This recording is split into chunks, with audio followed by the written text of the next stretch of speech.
Well, good evening, and welcome to another Sunday evening with Kazaki Flyers 55. Remember my new number.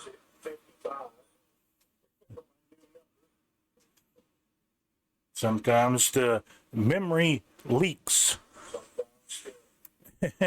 And if you haven't guessed, my game audio is doing its usual tricks.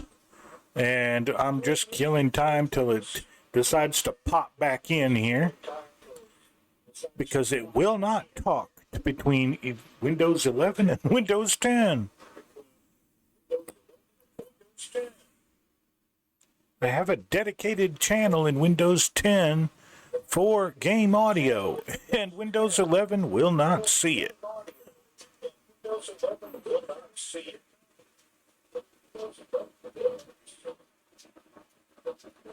Oh, great, we've got echo.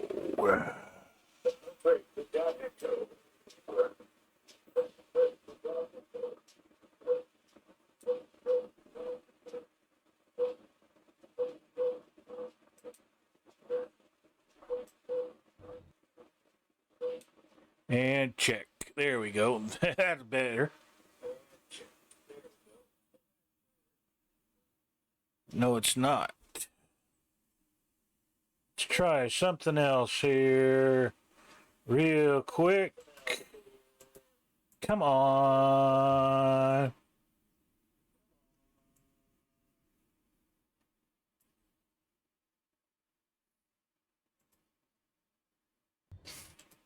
There. There, maybe that'll work a little bit better. Yeah, it seems to be working. Now for the game audio, just come up. Well, while it waits to come up, we'll go through the startup procedures and keep our fingers crossed here. Well, tonight we're going to pick up some passengers here in Chicago. We've got a flight from Chicago. We're going to go up to, where are we going? It's Dubuque, Wisconsin. I think it's Wisconsin, or is it Iowa?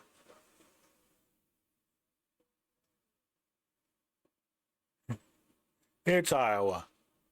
And Dubuque, Iowa. And then we're going up to Baraboo, Wisconsin.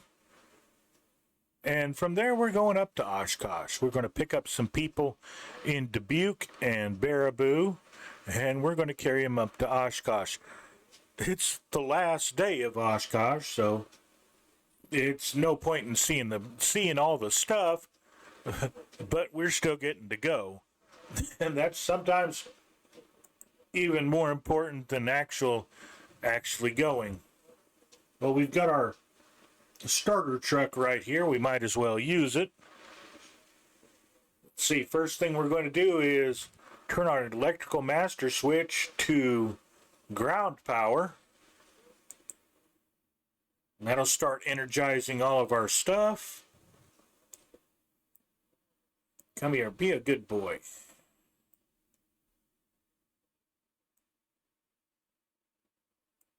I want to go to options. And I want to go to classic. Yes.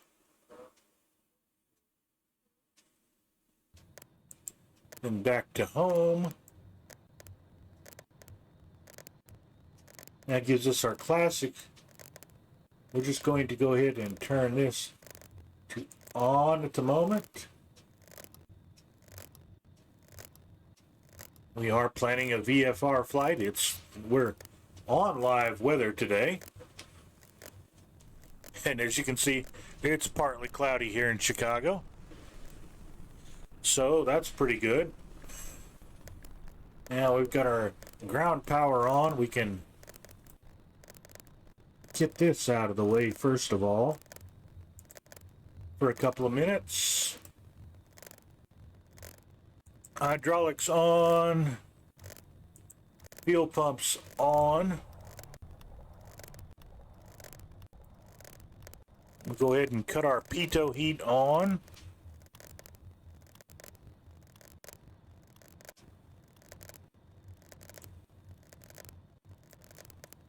Oh, our sound is back. Yay, at least for a couple minutes. Hooray. Let's come back up to the overhead. We'll go ahead and cut our generators on. Go ahead and cut our batteries on.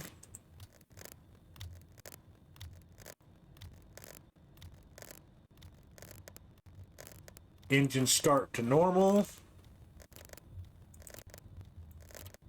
Put those switches up. Fuel, we need fuel. Always a good idea. Double check and make sure. Yes, we are loaded with fuel.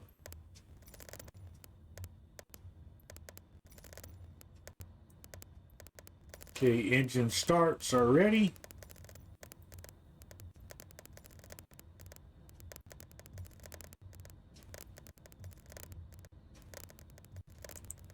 Run.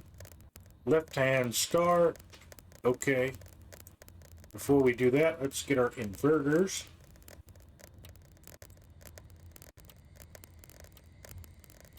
Now we're ready. Left hand side start. Watch our instruments. Watch this needle. Coming up to speed.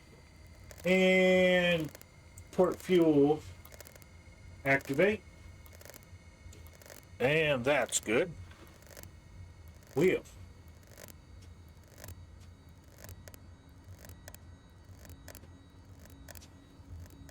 And we look out the window here. Yes, we've got an engine's rotation and start. In fact, we can hear it outside the window. Now let's do the same thing for the right-hand side. Click to run. Start.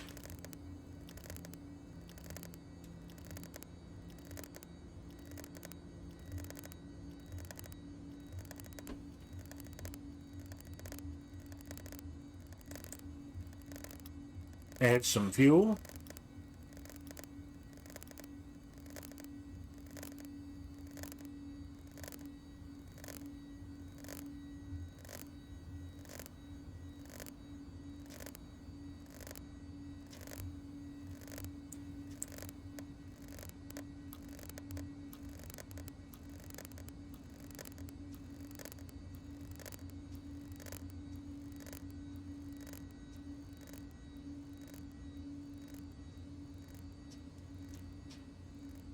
Uh-oh.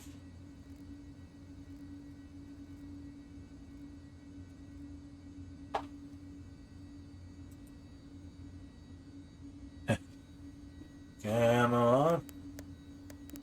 Okay, I think we're back. Yeah, it had to do the up, skip, and jump. Both props are turning.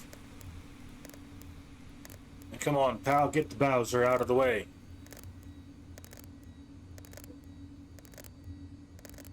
And of course, we're not at ORD, we're not at O'Hare Airport or at Midway. We're over at, oh, if you're of a certain age, we're at Meigs Field, which was a popular airfield right out downtown. It was built literally on the lake.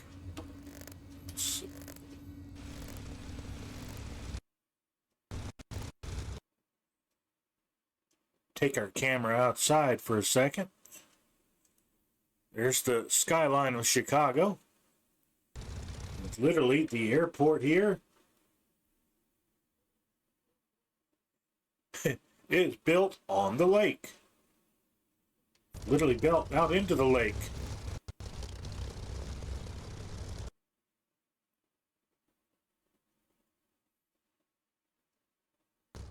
And where we'll be taking off is right over the old naval pier where the training carriers Wolverine and Sable were tied up and had their home ports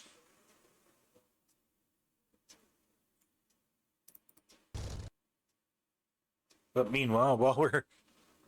And the sound is gone again. Grrr, what do I got to do with this thing?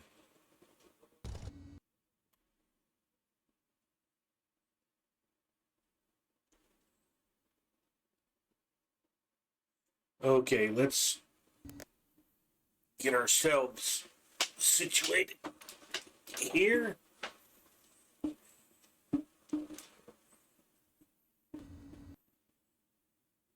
And we need to switch from ground power to battery. Now we can literally tell this guy to get the Bowser out of the way. And our board is now clean. We don't have any warning lights. Well, that at least is good. Just check. Right quick. Yeah. It's being a pain. There's a blip where it wants to come in through, but doesn't. It's a Windows 11 thing. And it drives me insane because it worked so well before. Okay, let's look left. We've got Colonel Fork over there. We've got a Stearman up there. Well, we'll be going a little bit faster than a Stearman. Okay, winds are, quick check here, 178 at 11 knots. So we need to get out here on the runway 18.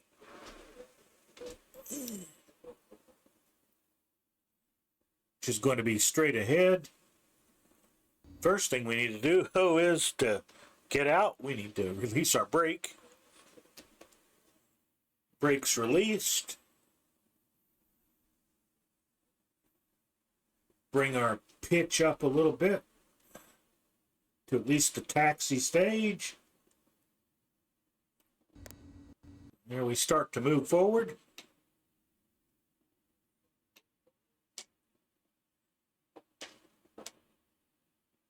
Tap our brakes. They work.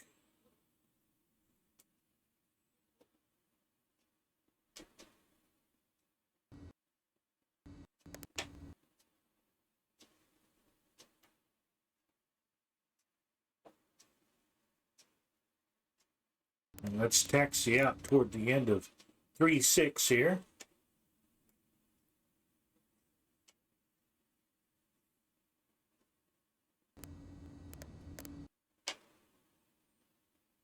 And maybe before we get to set up, the sound will come back.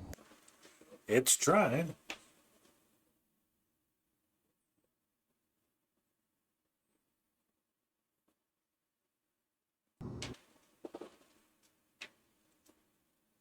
Don't let it get too carried away with speed.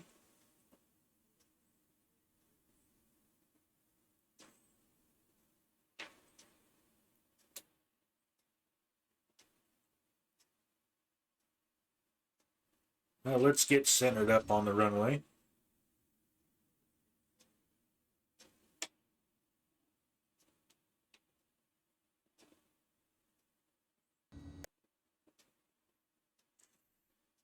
Okay, let's plug in our handy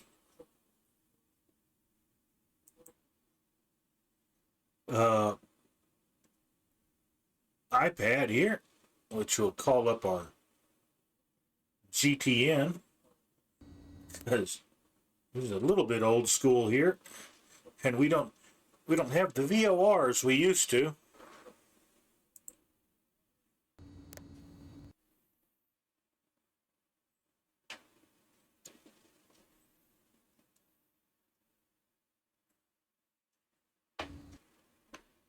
And we're going to bring our condition levers all the way in.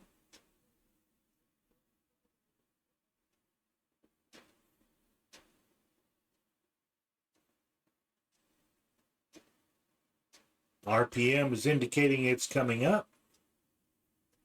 Okay, we don't want to go over 100. We'll stay at about 95 on the right. We've got about 95 on the left.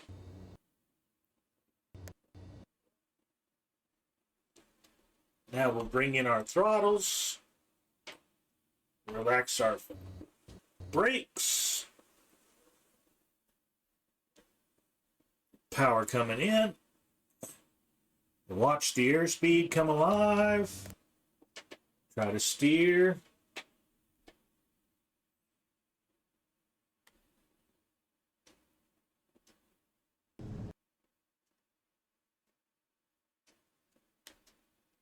And up we go. This is a fixed gear aircraft, so we have no landing gear to retract. Pull our throttles back a little bit.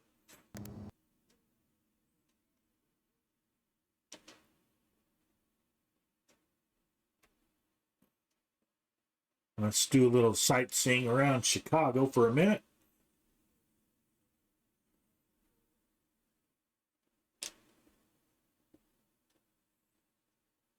Get our trim set. A bit more down trim. We have a very confused HSI, Neil. Doesn't know where to point.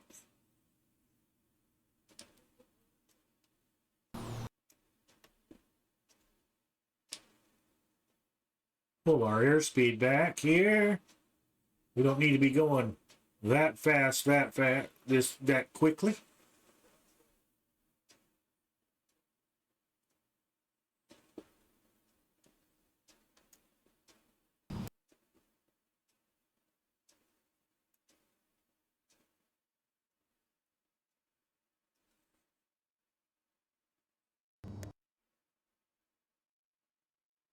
Come on, trim up.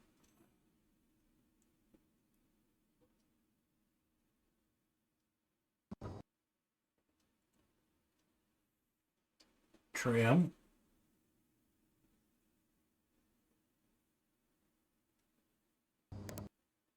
That's too far.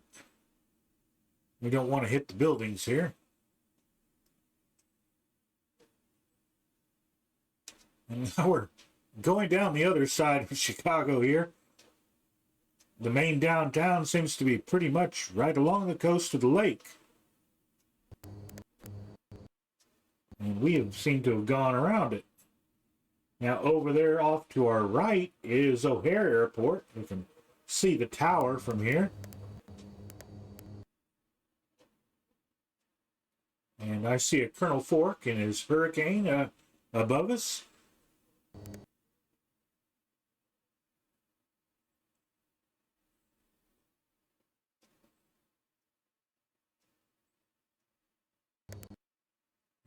Which I'm sorry I missed Colonel Fork's show earlier today because, well, I had tuned into a Godzilla movie, and when it popped up that he was online, it wasn't a loud enough notification to make it past the Godzilla. Of course, I think he was stomping a building at the moment, so it's not surprising. Here, of course, is north or west-northwest from here, so we need to start turning that direction.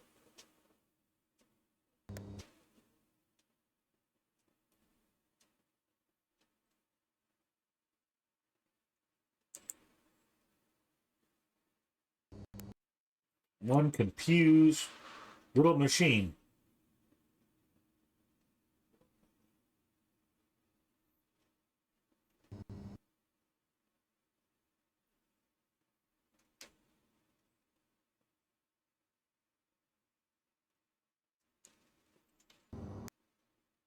It doesn't know whether to.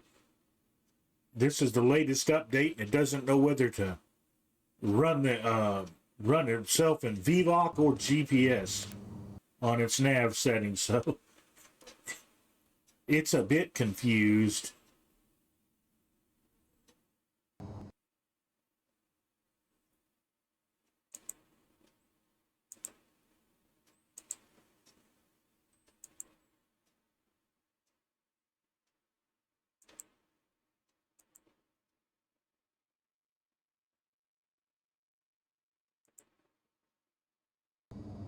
We'll go with a heading bug instead of the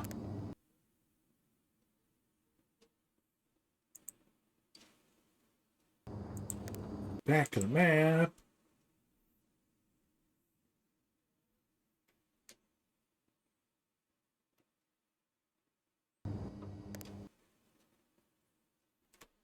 And we can add some power now as we leave sunny Chicago. And our sound still has decided to say, nope, not today. Despite working 30 minutes before the show, we are not going to work when you need us.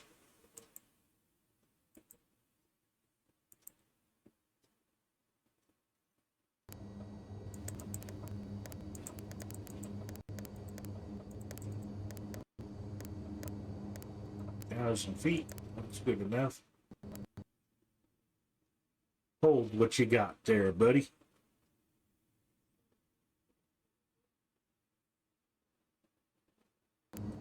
Okay, we're all the way up to 155 knots. Let's bring the power back just a touch.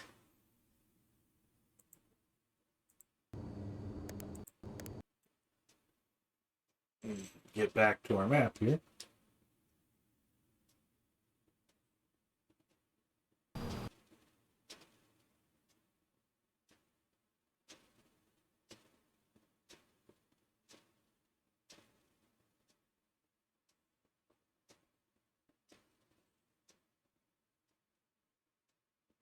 You can tell Chicago's a pretty popular place for flying because it has a lot of name tags over here.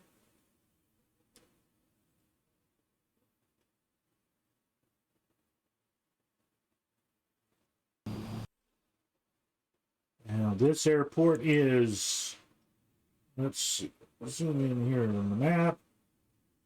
Okay, that is ORD. That's O'Hare up there. Midway's to our south. So that's what we were seeing earlier.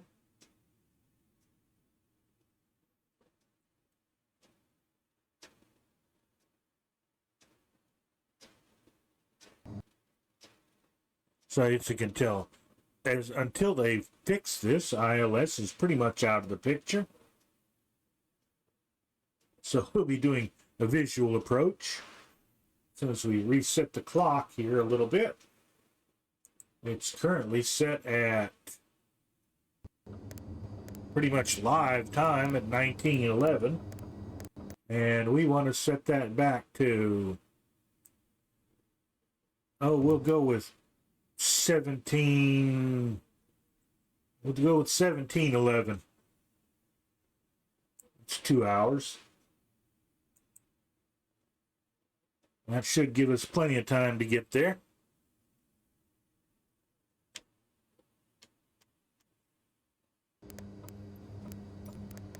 Adjust our course to head for Dubuque.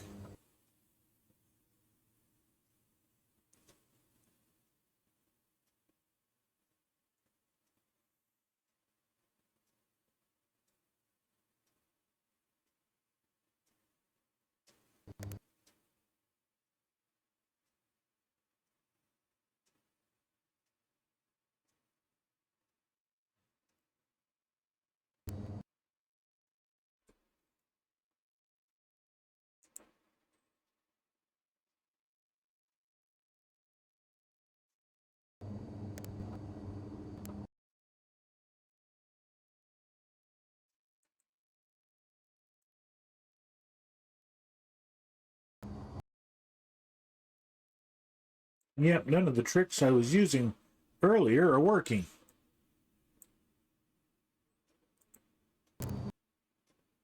Maybe it's just shy and doesn't want to work anymore.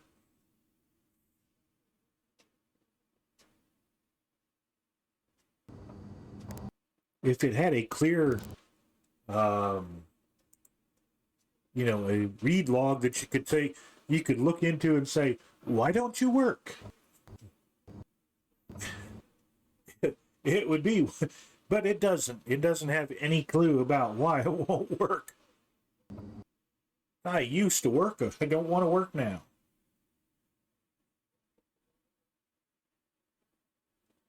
So until it does start to work again, there it keeps popping in and out.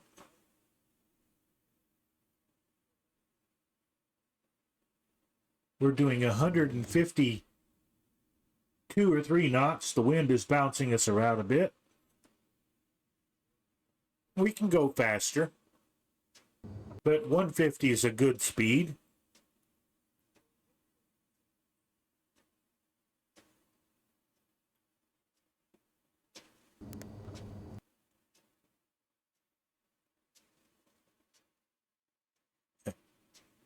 Driving me nuts. I'm going to have to move my clock because the microphone is picking up the ticking. I never thought that would happen. Now that I've got the booster, it boosts everything.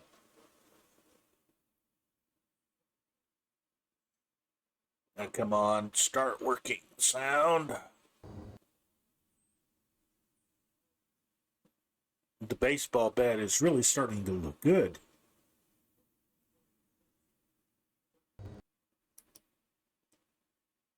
Meanwhile, we can look at the suburbs of Chicago, Illinois.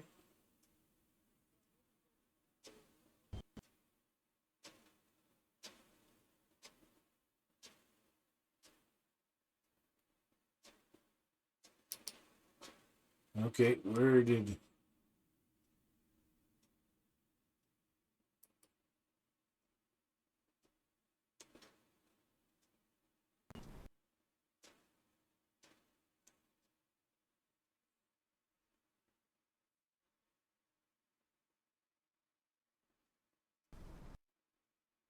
Oh, falsely airplane.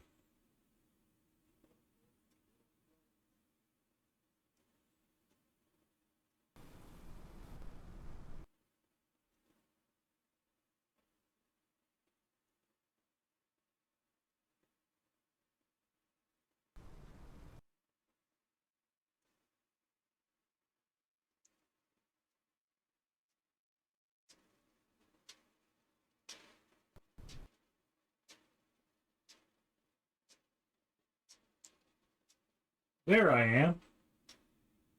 Way down there.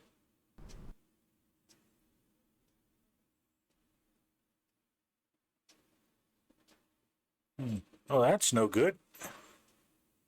Now it's a little bit better. Now we can see our airplane and see the suburbs.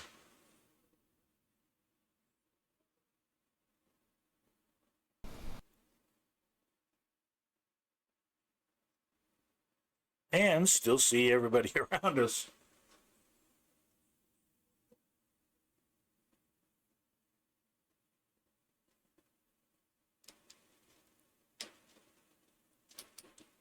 I really regret you can't hear this, because this is actually a pretty good sounding airplane. It's turboprops, so you can't really mess that up.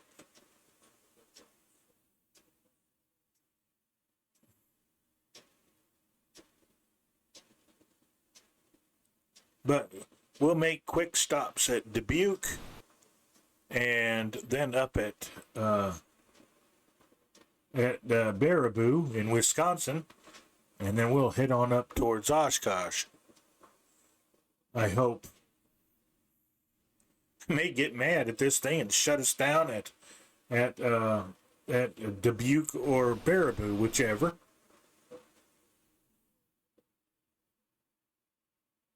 This is why I'm always afraid of updating an aircraft. You never know what they're going to break. It was working before the update.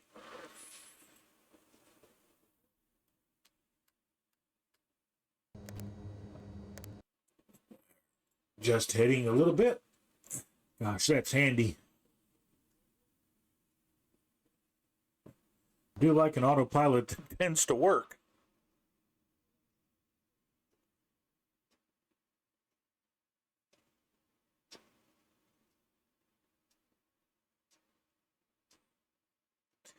Well, until the sound comes back, instead of listening to me ramble so much, see if I can reach over here and do this.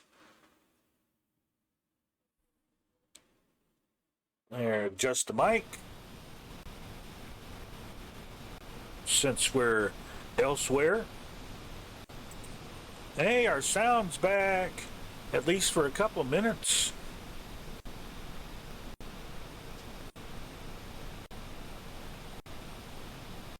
Afraid to touch anything for fear it'll go away.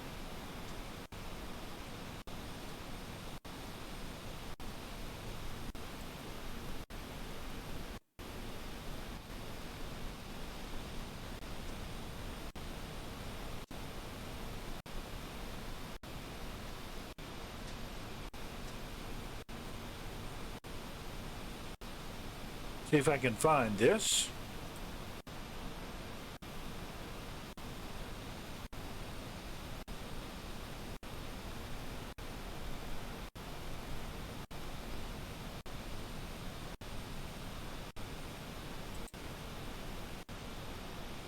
Okay, there's what I'm looking for.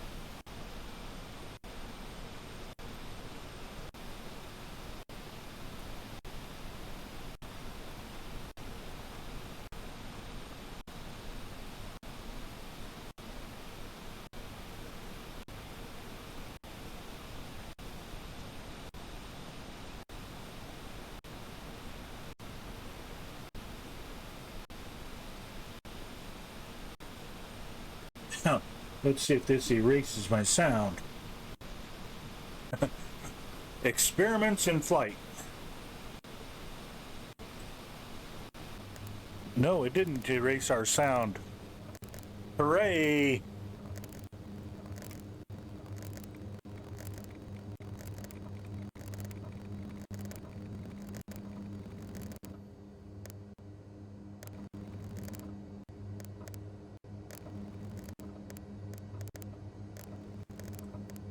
And what's sad is with it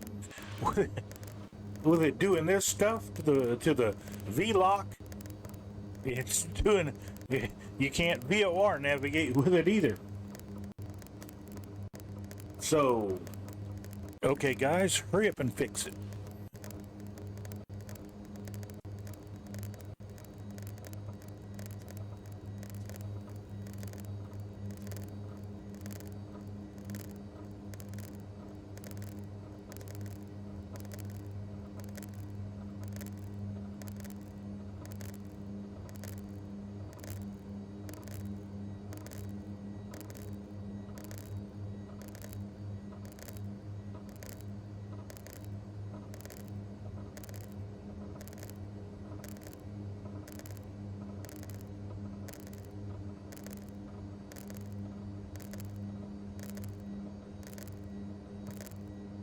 Yeah, I want it in the background, but not too loud.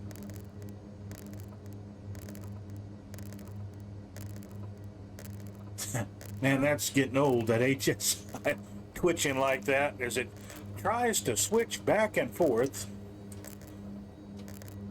between the two CDIs.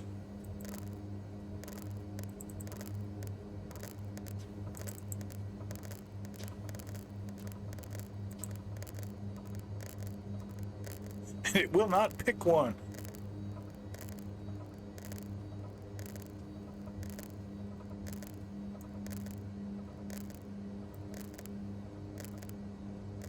Let's see if we can do it this way.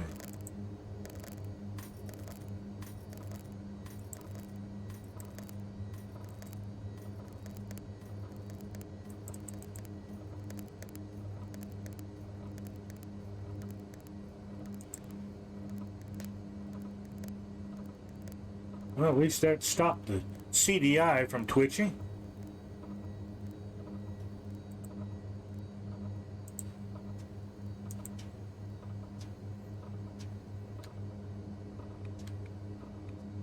Let's get back the course toward Dubuque here.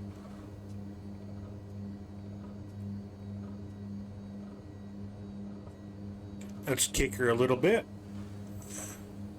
See if we can get up to 160 without it going over in the prices right here. 55.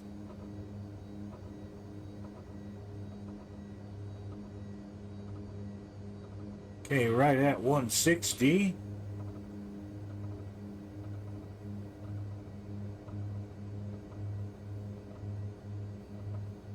No, I don't want 158. I want 160.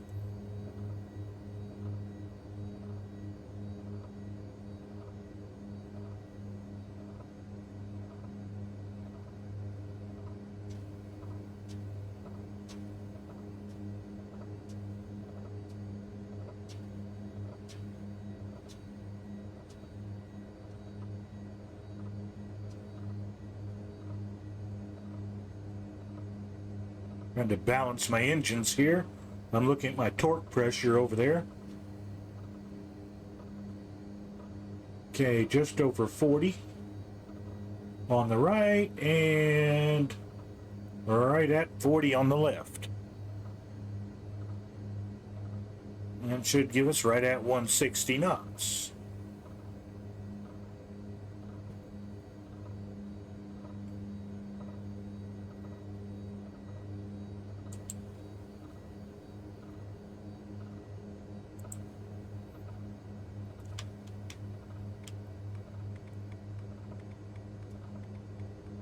Okay, double check our map.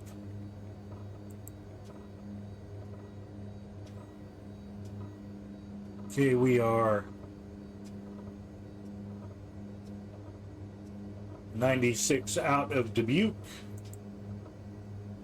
And so that's at least reading correctly.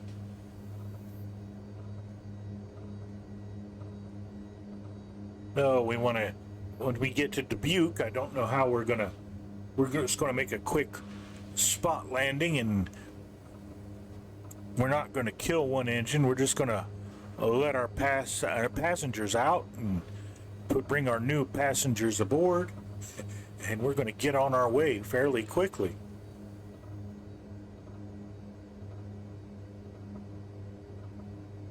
Hope they got the bags packed. Switch that to altimeter now that we're airborne. Turn that on. Not that it'll make much difference, because there are no VORs where we're going. At least I don't think so. Let's take a quick look at Dubuque. There is one there. And it is... It's a high range VOR. 115.8.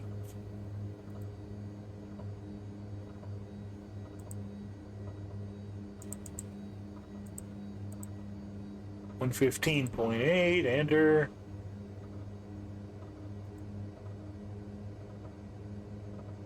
And now we're getting our DME information.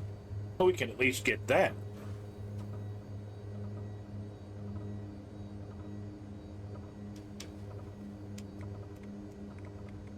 Adjust our heading to keep us on course. The winds are blowing us all over the shop this morning.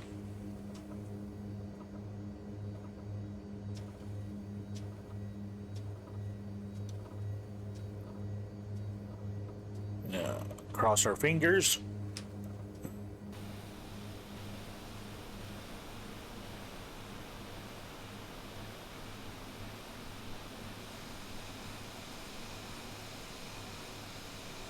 Looks like Colonel Fort might be taking the direct route up to Oshkosh. We've got to take our ugly little box out to Dubuque and pick up some people.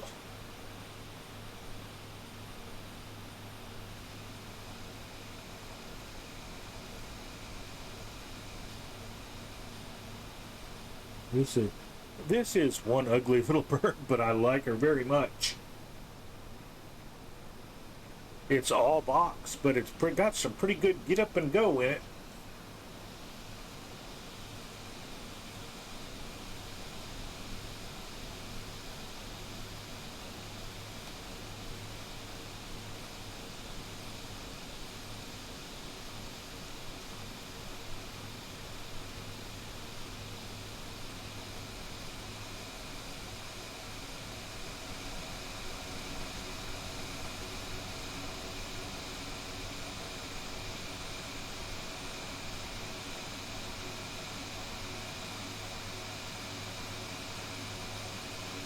Oh, I can see a Kapustik back there and a Corsair in pursuit.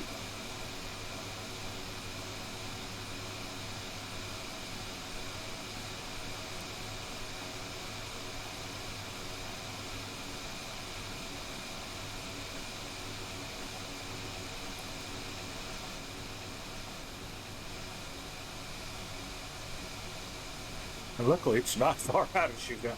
We're not too far out of Chicago.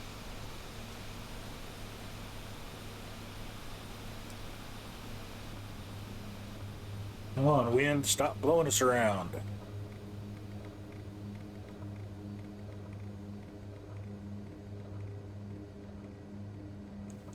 We've got 84 miles to go in this wind. And then from there, it's another 80 miles or so up to Baraboo. Check our map. Yeah, 80 miles. That was a good guess. And it's only, let's see, 44 and 15. It's 60 miles on to Oshkosh from Baraboo.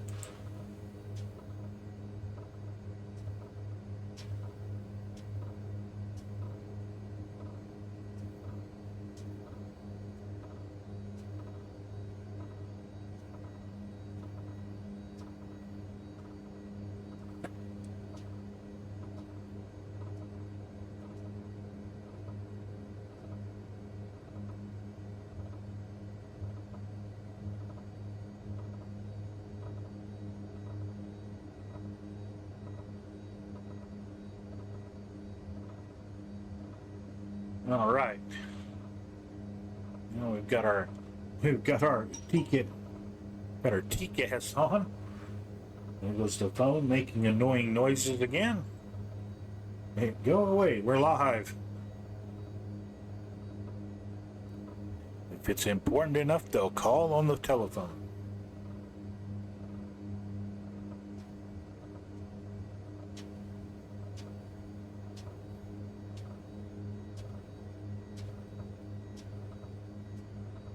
Okay, 160 knots, steady on course. We're right at 3,500 feet.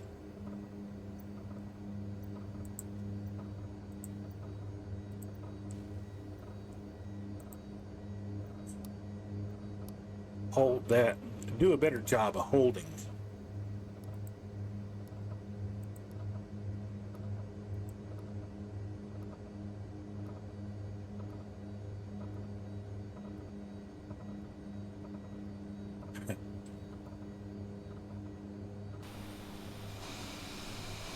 Yeah, Kapustik is closing fast.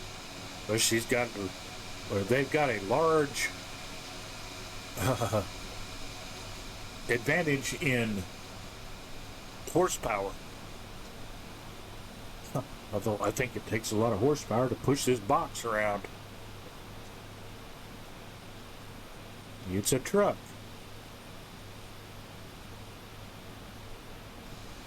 This is the equivalent of a pickup truck. Everybody gets to ride in the back and hold on for dear life.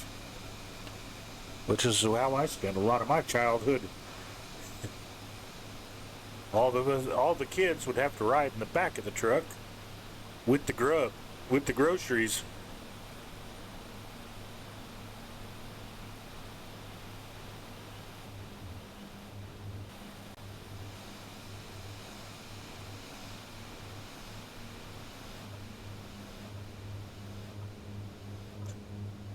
Well, the sound has at least been stable the last few minutes.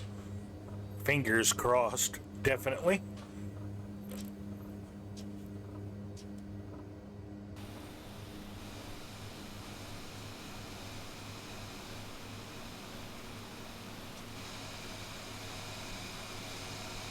I can, even with my simple graphics, I can see the Corsair closing in.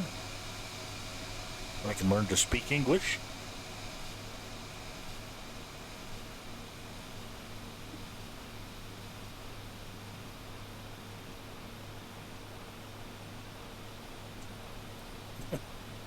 This is pretty much the breadbasket of the country, so of course it's flat as a pancake. You're not expecting to be finding hills and valleys and canyons around here. This is, if it comes above 100 feet, you have found a mountain. Nope. This is good old corn country.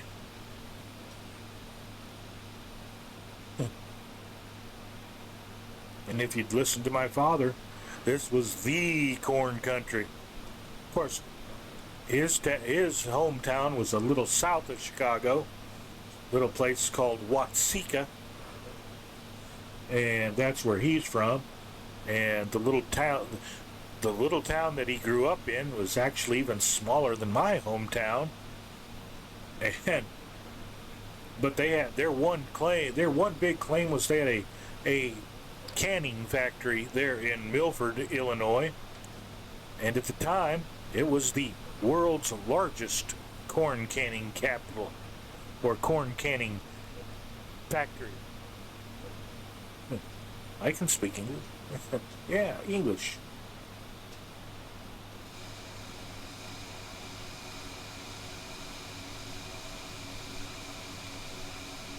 Oh, somebody landed at that airport. What was that one? Just out of curiosity, where was that? Okay, that was RFD. That was Rockford. Rockford, Illinois. Okay, where's James Garner?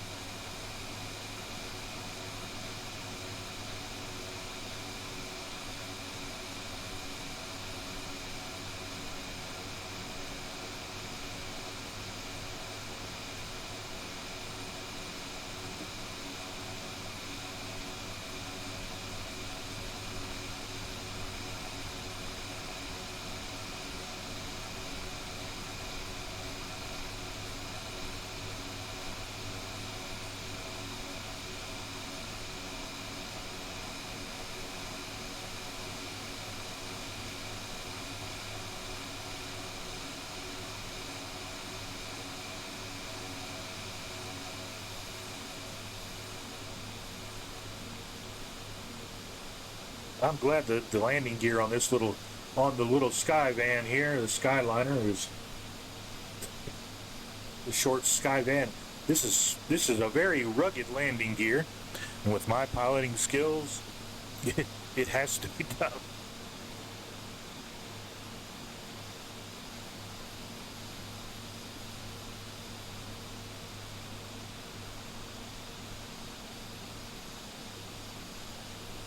They've come up with some really clever liveries and paint schemes for this aircraft. It suggests so many different options. I like this red, white, and blue scheme myself. It's pretty basic. It gets the point across. Yeah, we're carrying folks around, and we're doing it in a colorful fashion.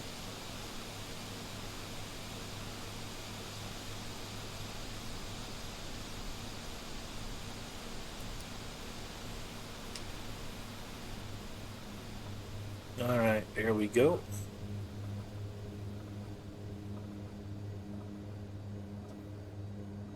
Oh, 61 miles out.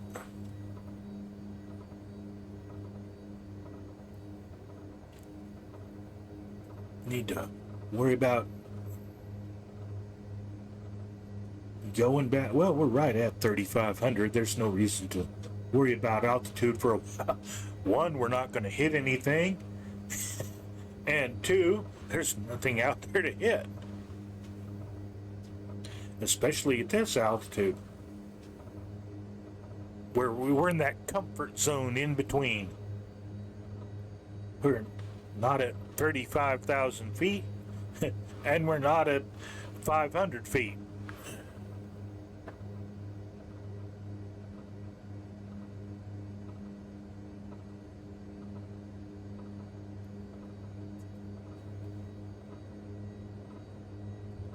Come on, chair. Now I want you to roll.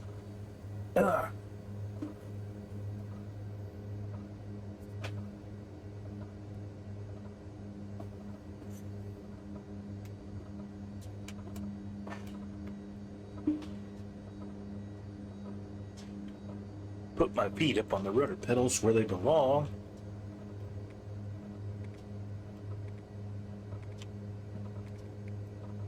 See if I can get the offset right for the wind.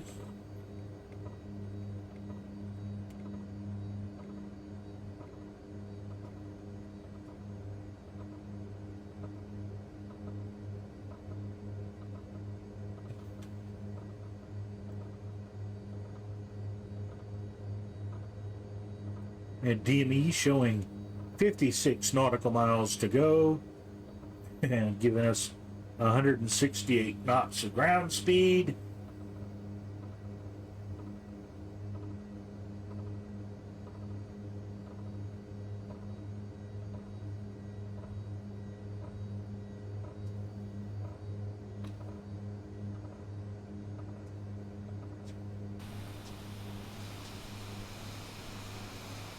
Yeah, Colonel Fork's going to have his tent all set up by the time we get up there.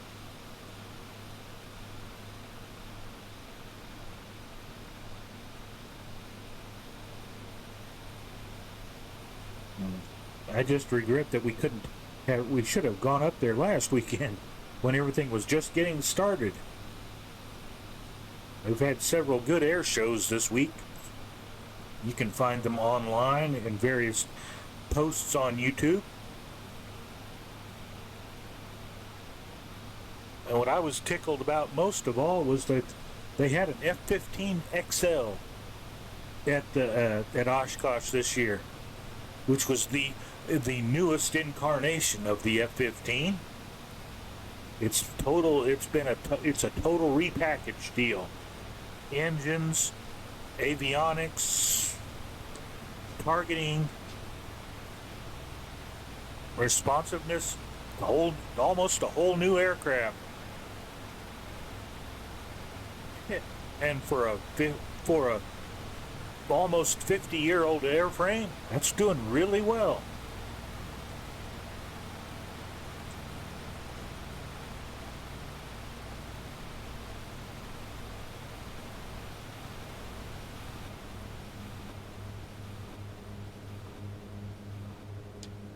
There's an airport I like.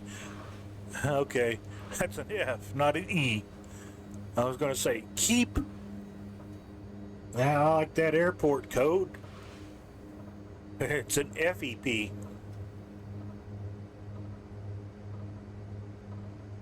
Oh, it's the EX. Thank you, Kapustik.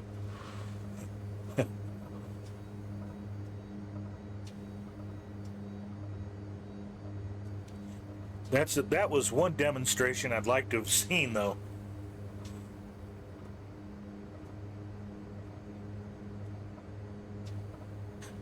Somebody put up a picture. It was an overhead shot from this year. They did.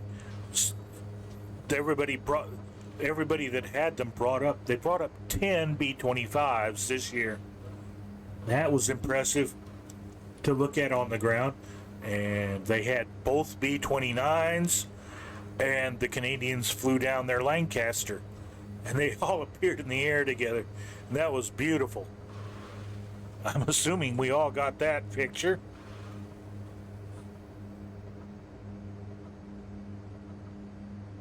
I know I put a couple of those in my picture file.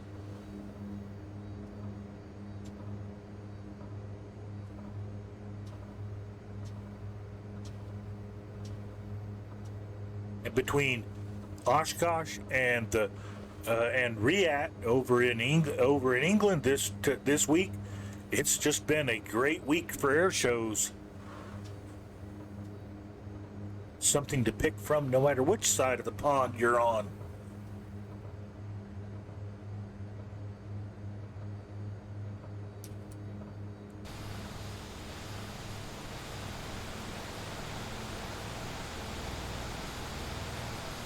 And there's Kapustik.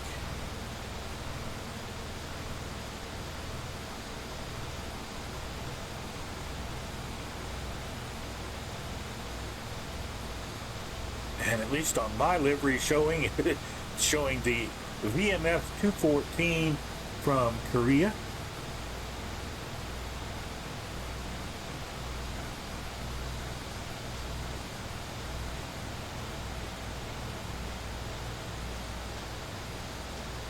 I like the dark blue paint, but I still think the mid 43, 42 paint with the tricolor is still the Corsair's best paint scheme.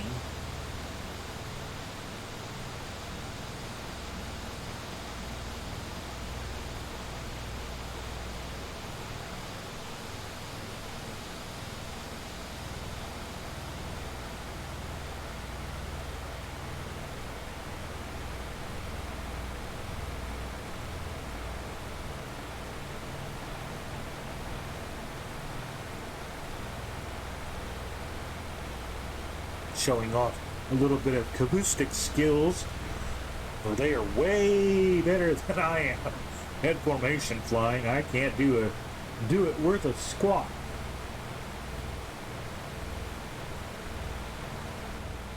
I just wish the day wasn't so windy.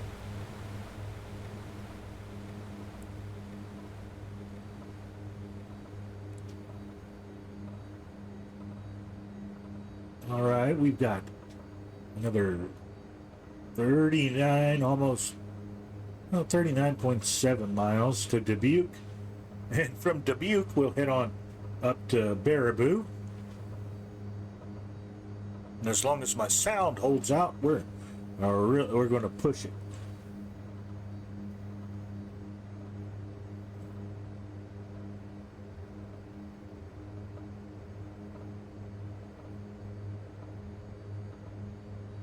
The hardest part is we're fighting this headwind here, and it's keeping us down to, well, a 170 ground speed, which is only 10 knots greater than our airspeed, our indicated.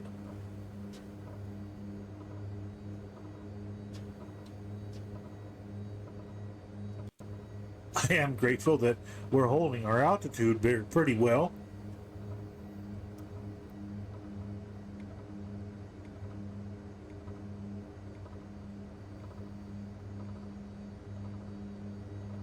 Lots of folks up here doing their cross-country runs. Airbus 330 up there. The longitude.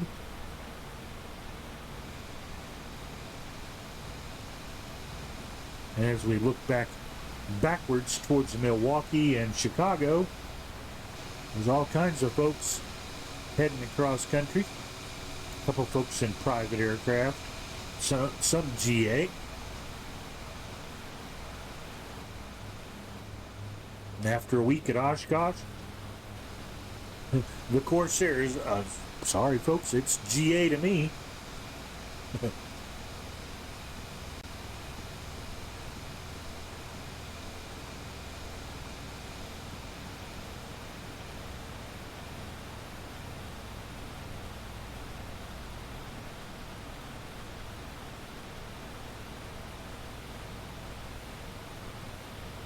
Starting to pick up a lot more forest, and instead of open fields.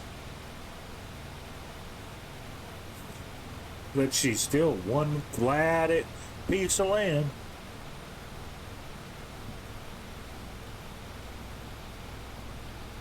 Although I can see some hills up ahead.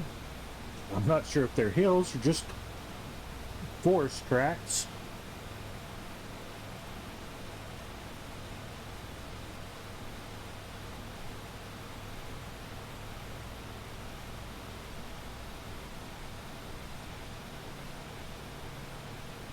The one thing I'm kind of grateful for is it's the heart of summertime, and we're not going to run into any unexpected cyclonic activity today.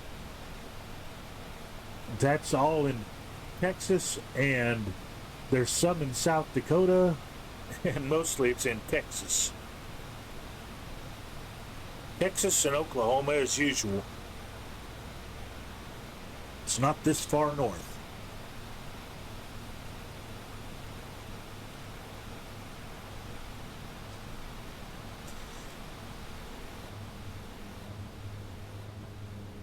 Ooh, 29 miles. And those are actually hills. Wow. Right up against the river up here.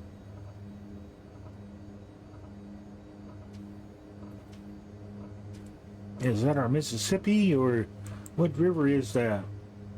That's the Mississippi, I believe.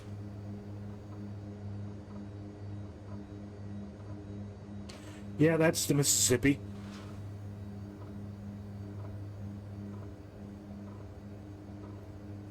Chestnut Mountain Resort. Ever heard of that?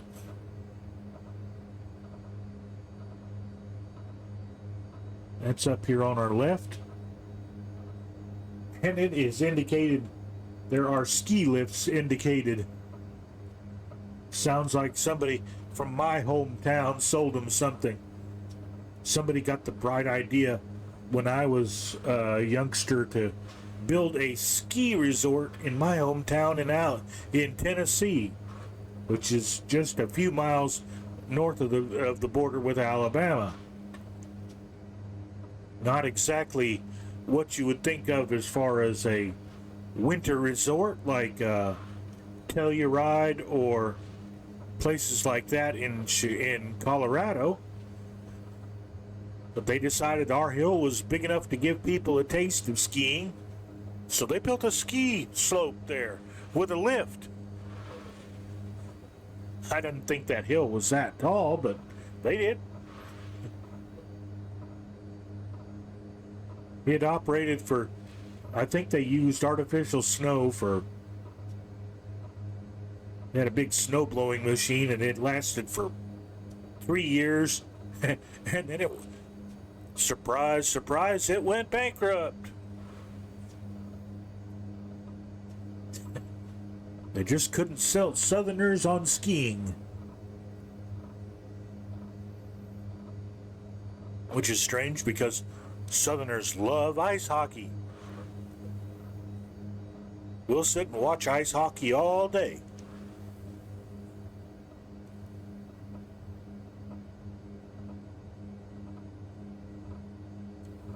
And we've been known to do that.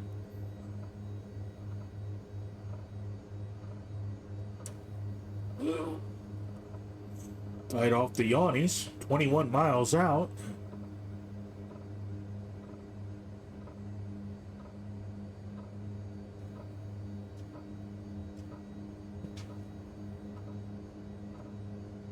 Somebody call Dubuque traffic and let them know we're in the area.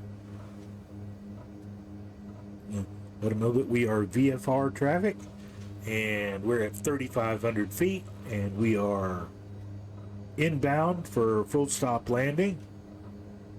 Not a long stop, but a full stop anyway. We're going to pick up our passengers.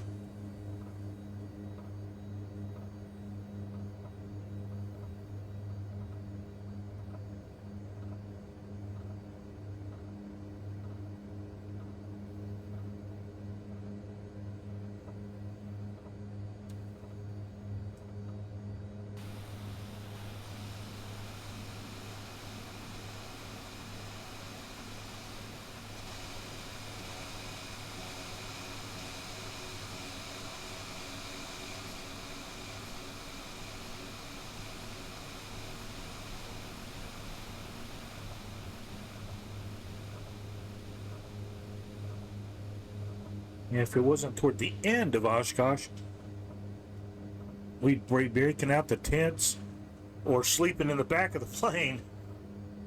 That's what's nice about a Sky Van is it's got good places to string hammocks up and sleep in the plane.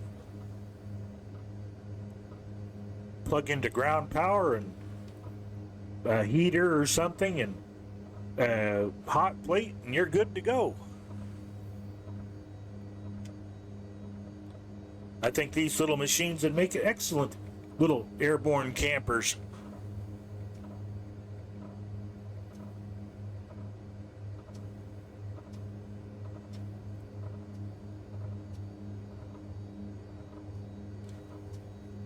Mississippi looks really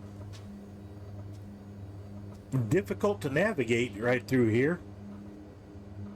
Lots of backwaters and places to get lost in. And the main channel looks difficult to and not as wide as it usually is. Of course, we are in Iowa.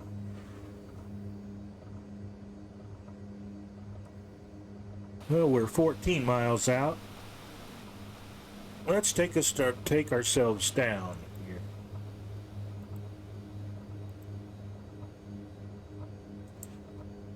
Set that for 1200.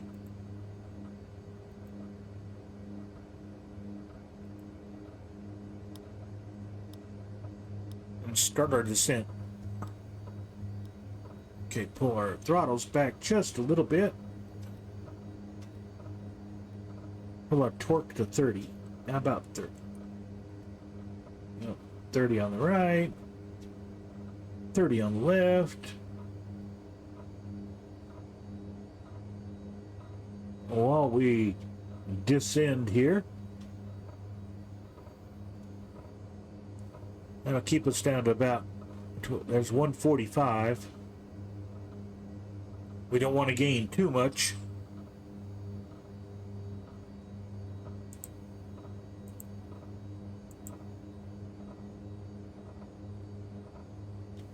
Watch our altimeter here.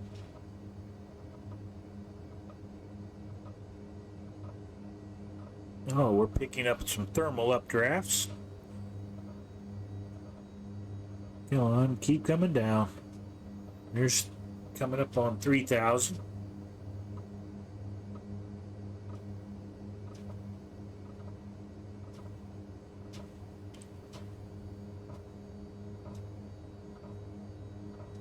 At 10 miles. We need to come down a bit quicker than that.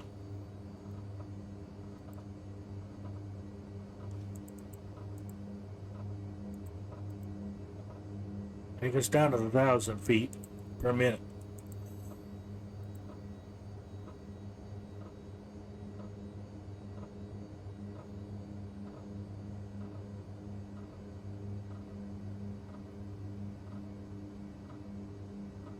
Watch our airspeed here.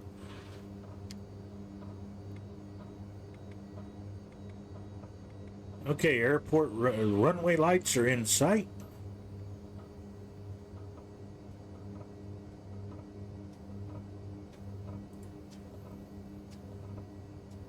The local weather says winds are favoring 13 and 18. Which means we need to loop around and come back in.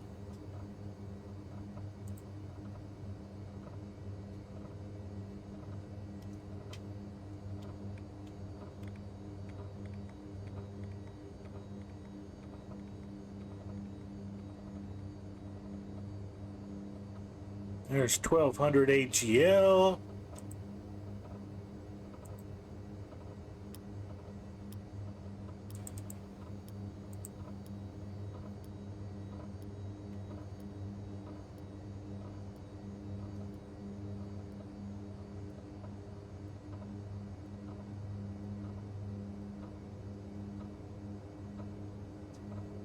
Bring some torque back in.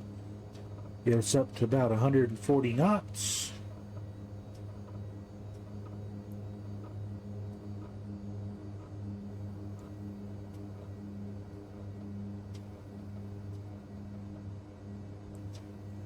We'll try to do a teardrop join.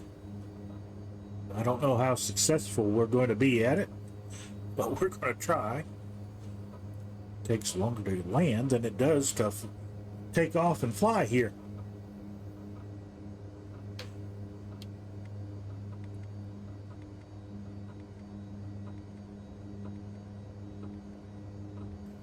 Well, there's the airport.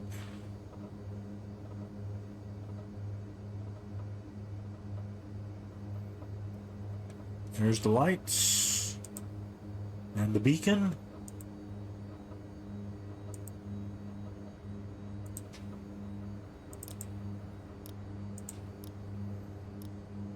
Okay, my airplane.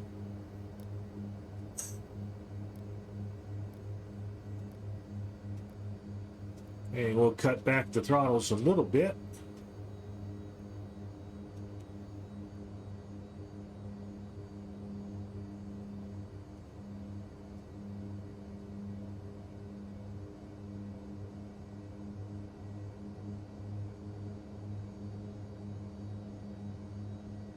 Oh, they actually have a tower.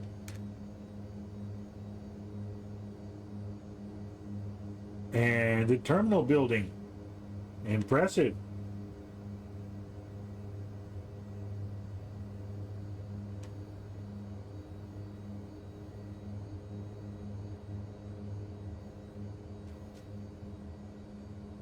Okay, there's our overflight.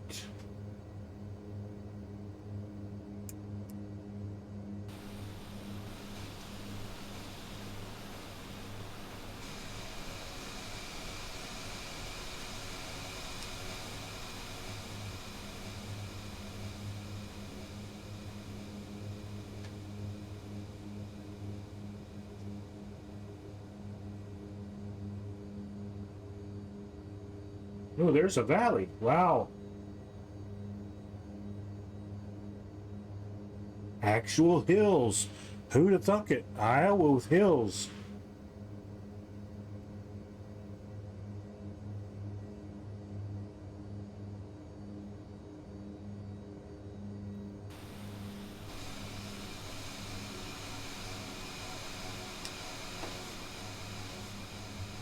Start our turn here, a little bit steeper. Pull back our throttles a bit.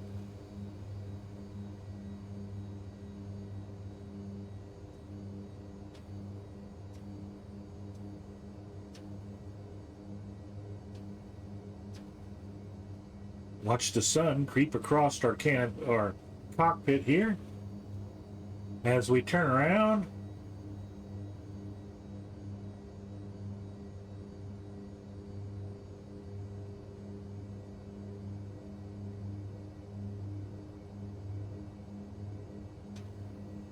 and there's the airport.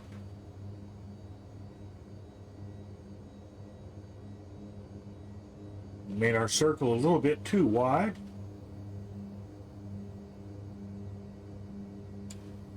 But then we didn't want to upset our passengers too much.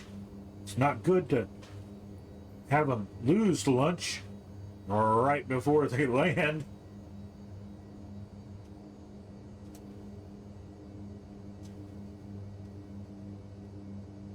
Start bringing back our power.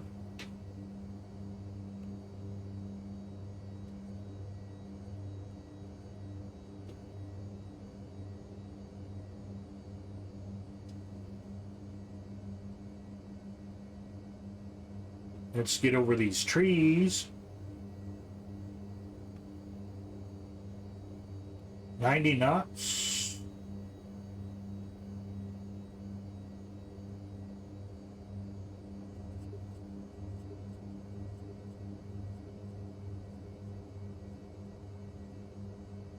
Come on, wind, leave us alone.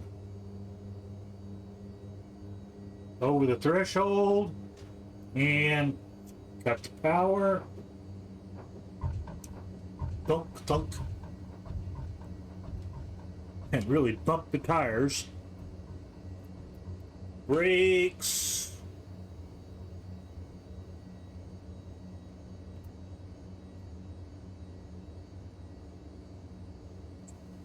We're going to take our exit here.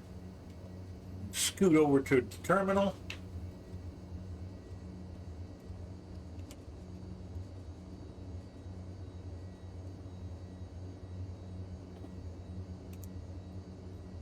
And bring our power back to taxi.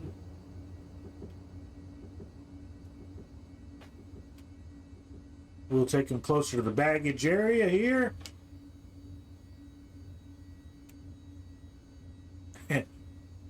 If you're in jets, that's not a sight. Okay, there's a stop.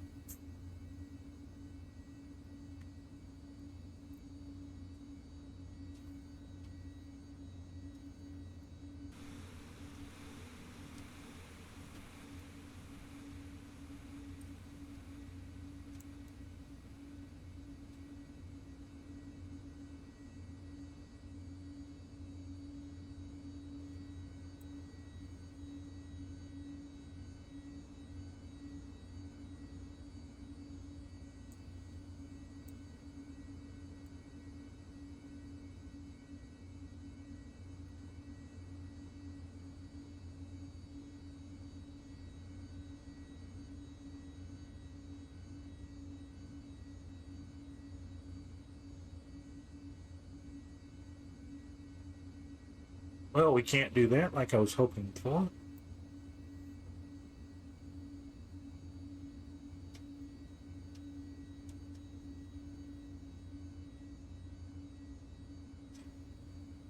Okay, we've given our folks time to grab their gear and get off, and the new people a chance to get on. So we're going to bring our throttles back, or our pitch back up to taxi here. Bring a little bit of power in.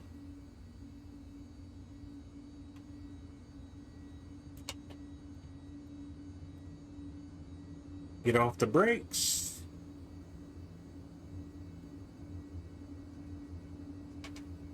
And we won't need the whole runway.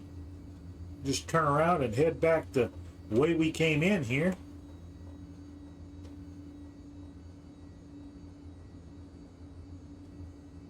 They do look majestic on the ground, those Corsairs.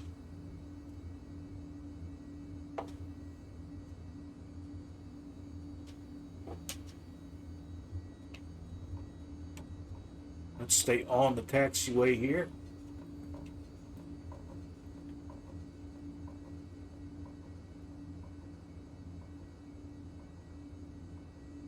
Let's turn on to runway 13 here.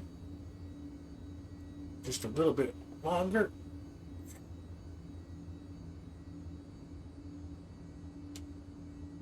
Some breakage. And not of the plane.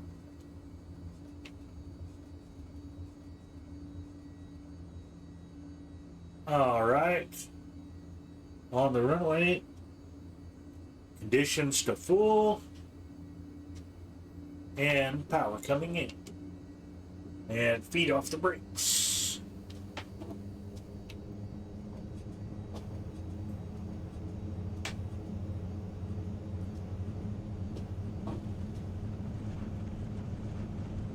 Keep the rudders good.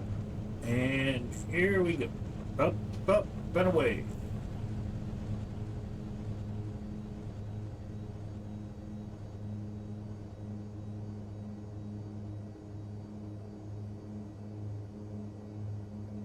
Our northern turn, and from here to Baraboo is 79 miles.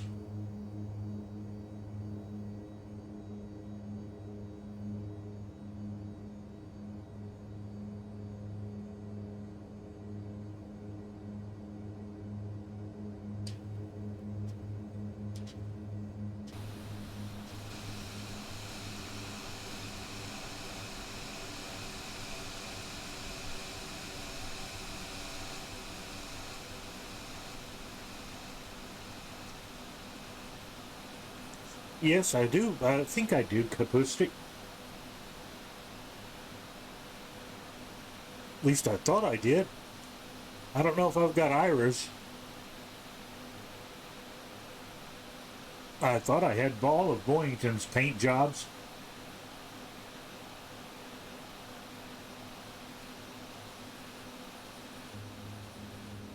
With my luck, I probably don't.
Let's swing ourselves onto course for Baraboo. Okay, now you've got me curious. Back in the day in FS9, yeah, I had both Ira Kepford's 29 and Boynton's 86 liveries. But in the new package, I'm not so sure.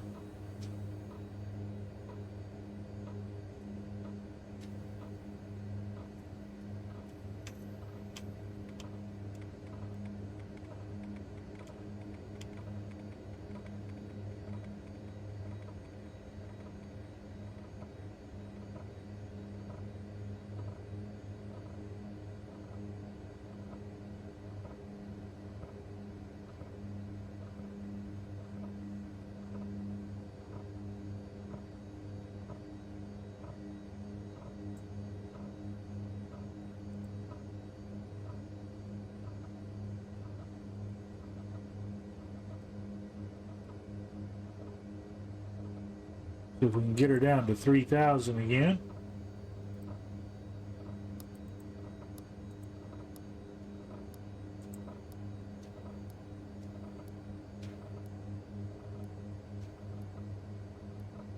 Okay, we're right down to 160 knots. That's usually the one I tend to fly is the 214. Of course, I'm usually in the VF6 Wildcat most of the time, or VF4, depends on who I feel like flying. Whether personally I like flying Jimmy Thatch's bird.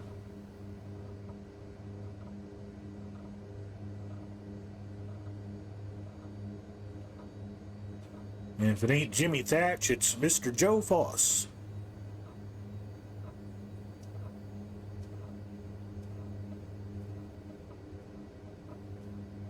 Okay, 3,500's okay. We'll take that.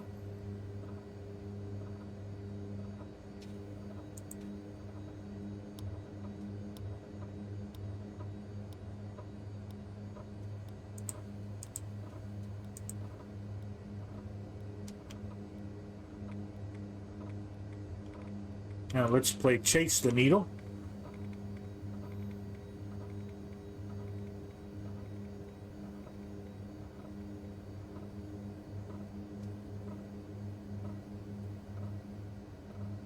And hopefully we'll be close by the time we get to Baraboo.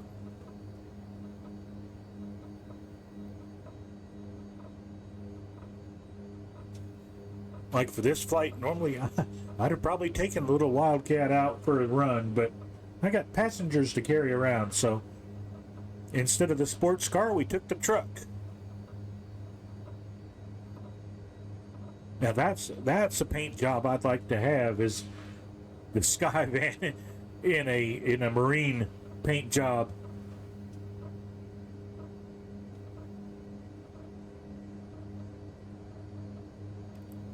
As pretty as the FFA paint schemes are, I'd like to have a good old USMC paint job for the Skyvan, and not olive drab.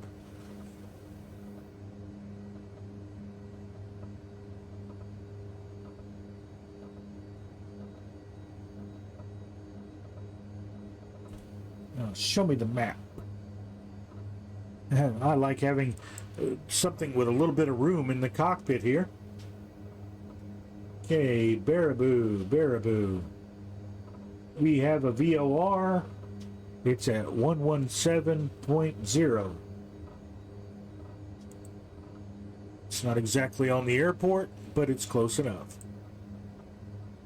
117.00. And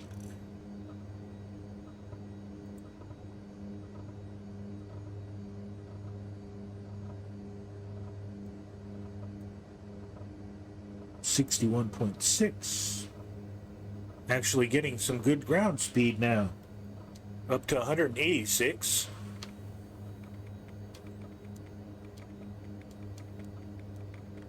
Angle off for count for wind.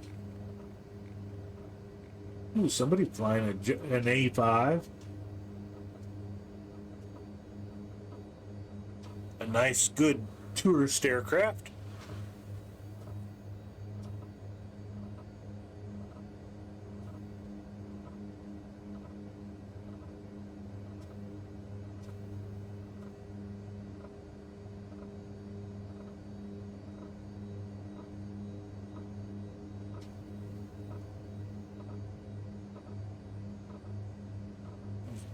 I posted a link in Discord on the Two-Tone Murphy Discord page about to put up in the Bremen bar a link to the world's oldest armored vehicle that's still in active service. It's Irish. It's literally from Tipperary. So it's from right down by Murph's place.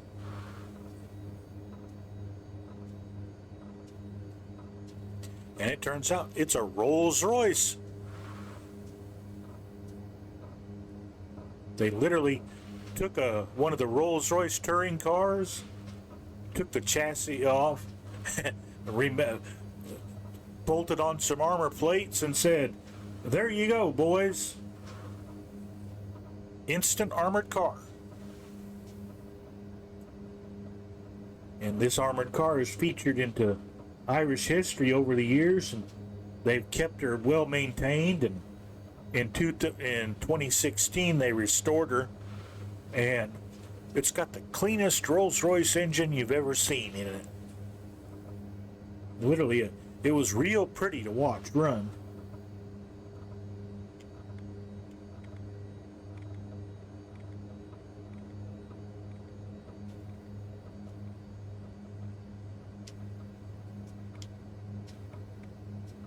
Okay, we're guessing wrong on the wind.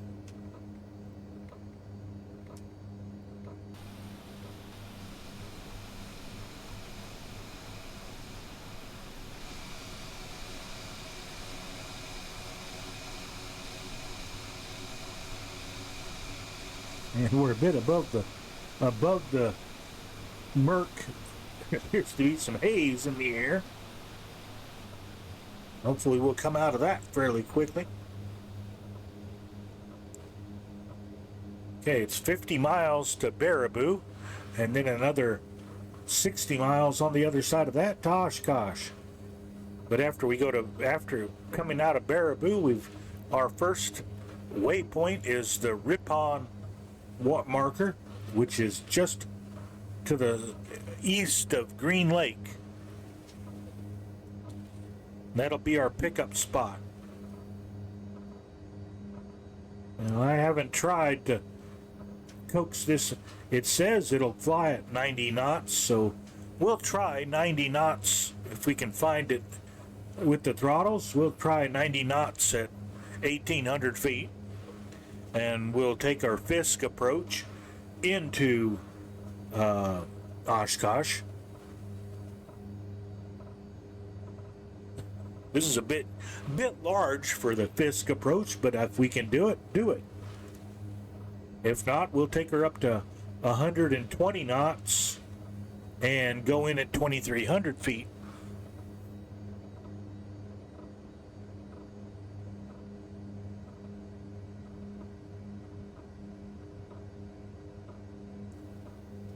Well, it seems to be holding its heading fairly well. I just hope my sound keeps holding up. Nice and quiet inside.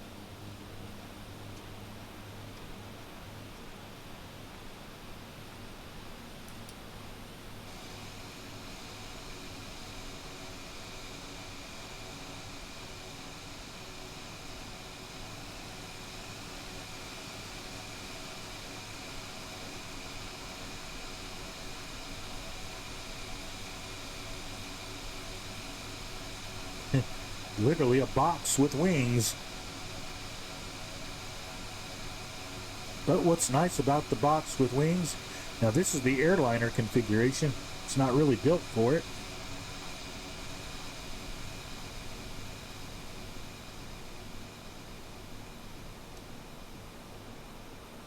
And normally we'd have a nice little exit ramp down here and be able to kick people out back. Skydivers and such. Very popular aircraft with that kind of crowd. But because we're an airliner, we're a little bit more civilized. We're not going to kick them out the back. We're just going to open the doors and let them out.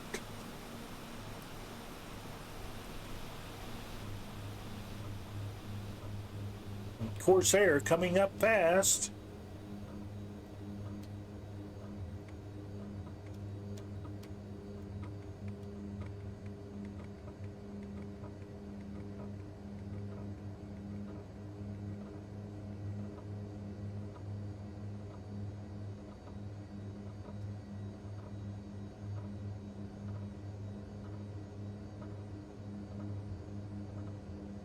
Okay, we're an hour and 30 minutes into our run tonight.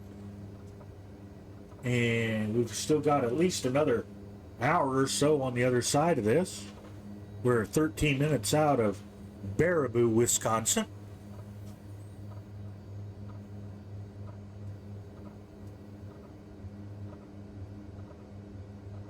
Where we will pick up our last passengers of the run and carry them on up to Oshkosh. Who knows, maybe we're picking up janitors. I can see Colonel Fork up there on the horizon.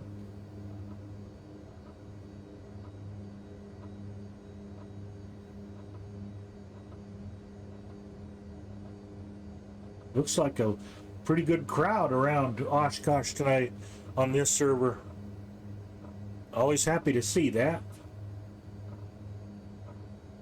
Yeah, we may not be able to go to Oshkosh, but we can at least visit the place in the sim.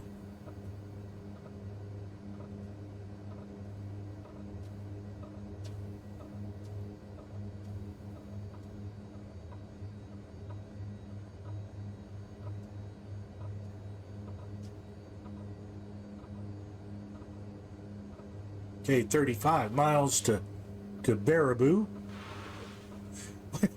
It's just a nice name for a place, Baraboo.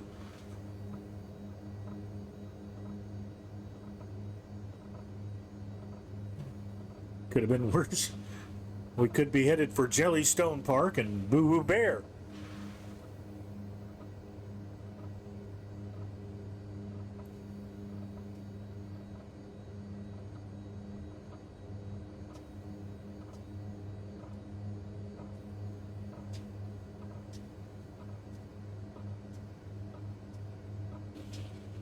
Now, we're not going to do the CD thing and just tell people to just jump and roll as they jump out of as we touch and go from the runway. We're going to come to a full stop and let people disembark.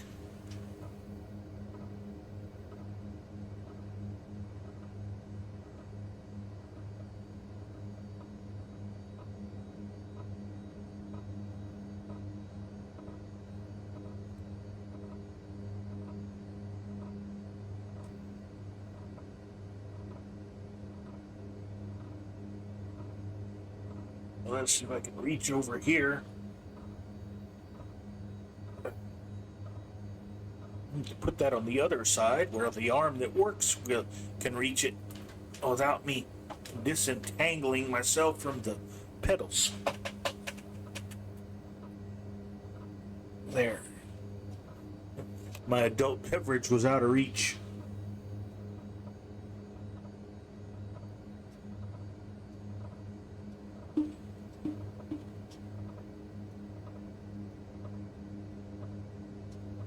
There, now we can reach it. Oops, I kicked up that. Bump that. Get it back down to 40, please. Got the left engine pulling a little bit harder than the right. Come on, balance out. Well, with the wind, it's hard to keep it balanced.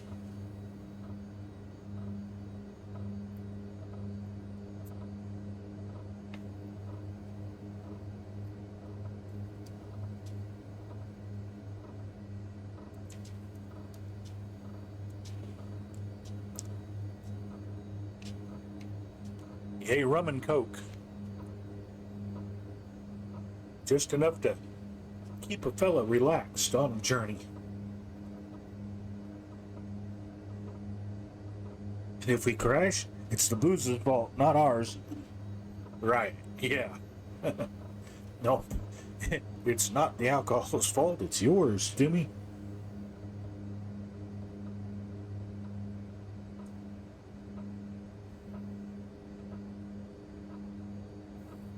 You know, way back in the day, I could have an adult beverage and land on a flight deck in the middle of a hurricane and never sweat it. The Sims have changed a lot since then.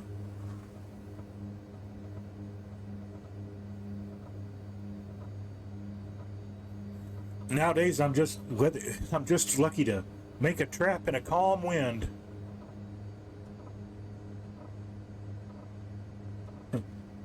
I've gotten relatively good with the wildcat making a trap. Not so much the tomcat. I can.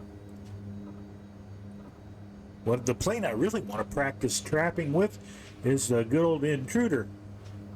Another fine Grumman product.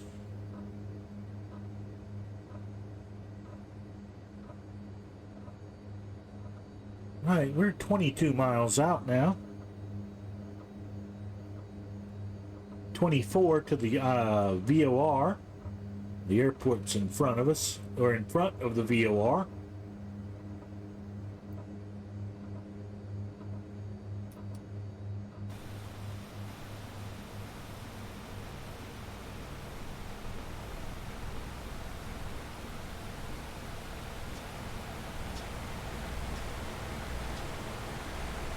Now there's a much better color scheme for a Corsair.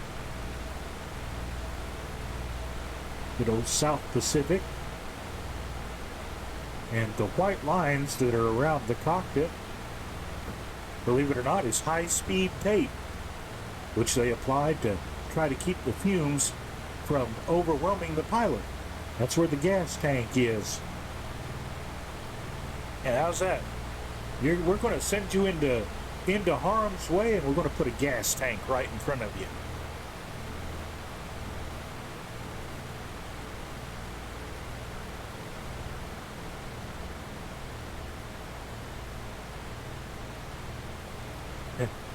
Say what you will, it worked.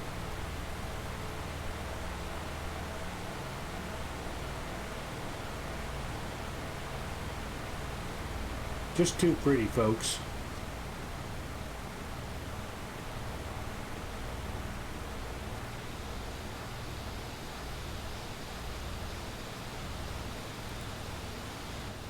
Okay, we're 17 miles out.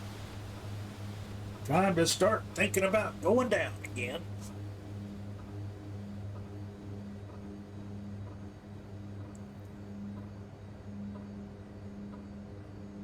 Which means getting ourselves comfortable again.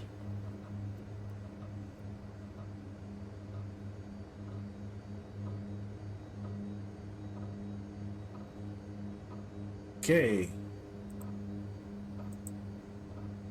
Turn that autopilot off.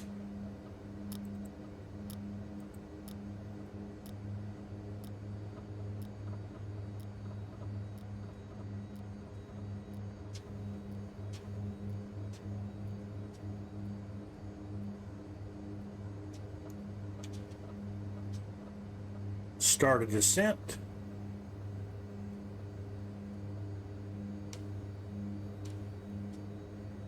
Okay, we're 15 miles out of Baraboo.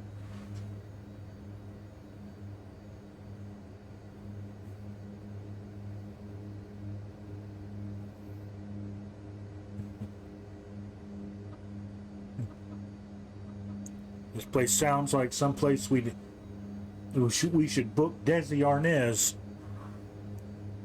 and his band to come play. Well, that should have us pretty much pointed at the airport here. And we've just got to descend ourselves down to it. Pull our power back a bit.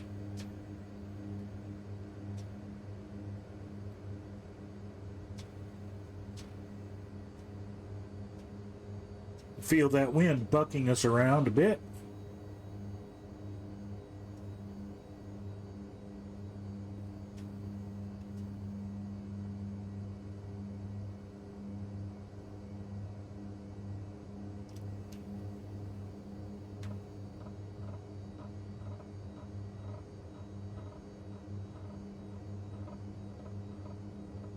Take a quick look at our map.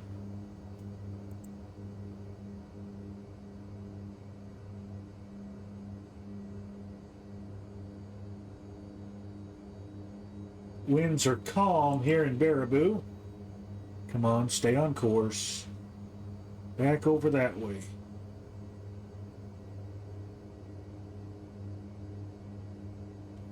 Can't take your eyes off it for a minute.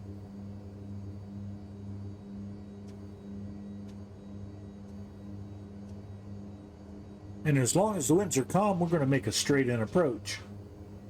We'll use runway 01.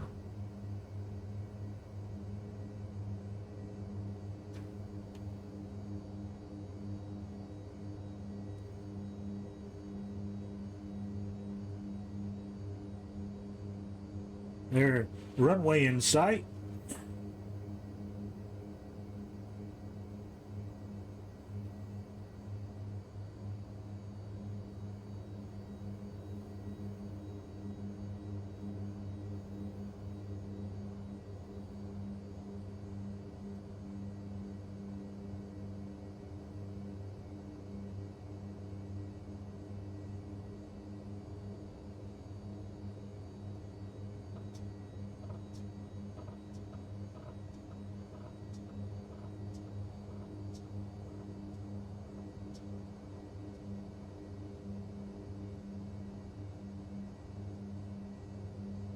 Okay, keep coming to the right or to the left here.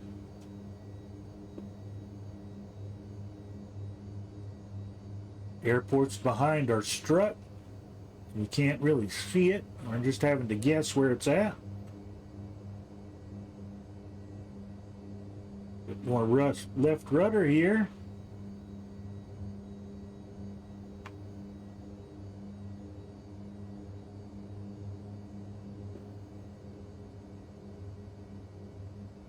Now we've descended far enough. Let's just let her coast up here.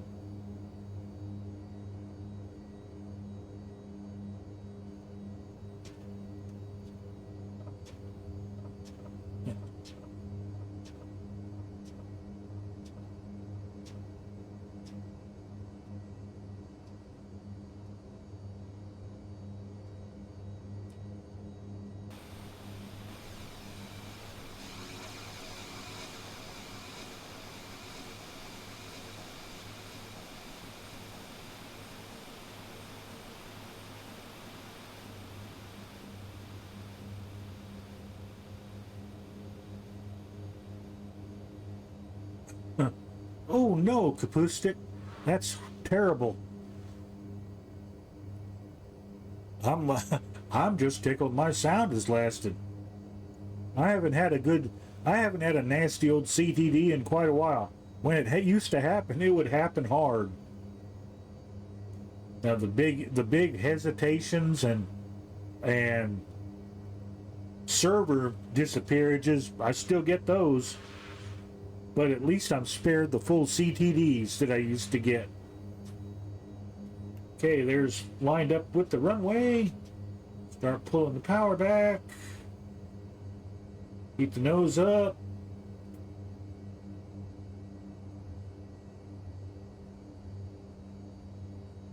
And of course there's a line of trees right off the end of the runway. At least they've given us, it's at least a distance between the trees and the runway.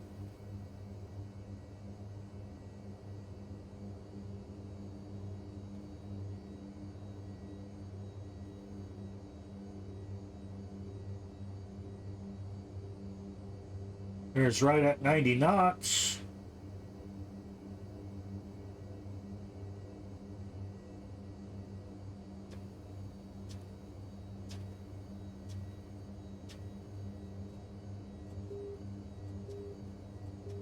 Bouncy, bouncy. Crunch. Dodge the hay bales. And the grass runway markers here. And pull those condition levers back. We missed our exit.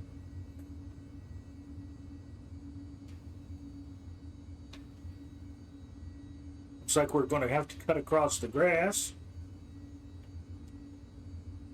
And we'll go all the way up to the end of the runway here.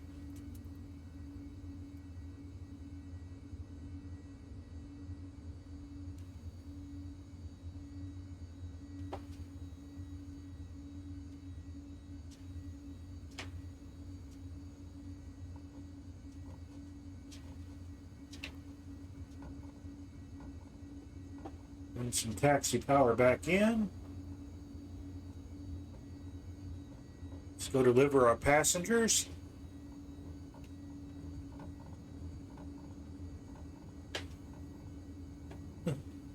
Obviously an industrial park next to the airport.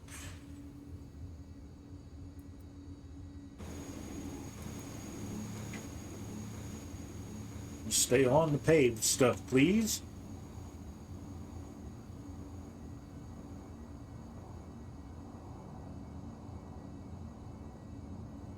And a freshly plowed field here in Iowa. I'm shocked.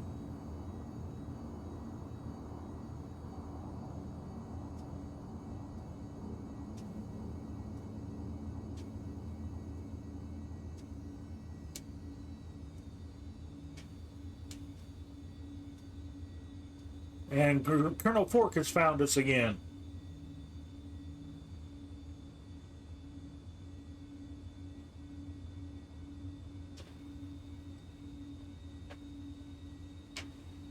Okay, I can see ops. Let's head for ops. At least we're assuming it's ops. They don't have a full terminal here. Let's see, quick turn in. Dodge the truck.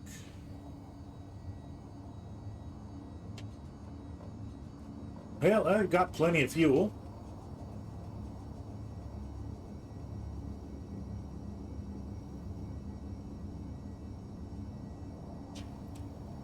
Okay, we can park in front of ops down here.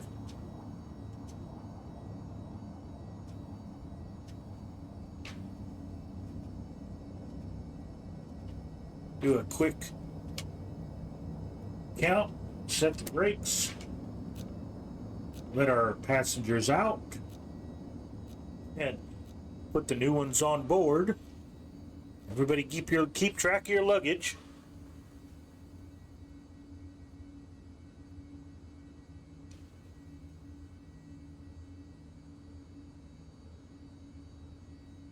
Hey, our friends the bots are back. We will deal with that soon enough.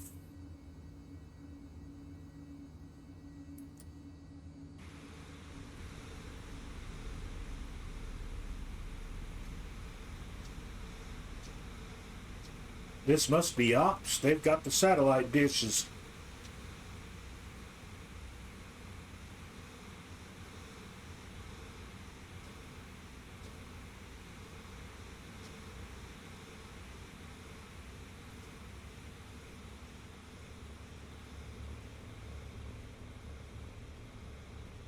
Which, really, this ain't bad scenery for being default. Is there room for improvement? I'm sure there is. I'm sure this airport is a lot more detailed looking. But for default, this ain't bad.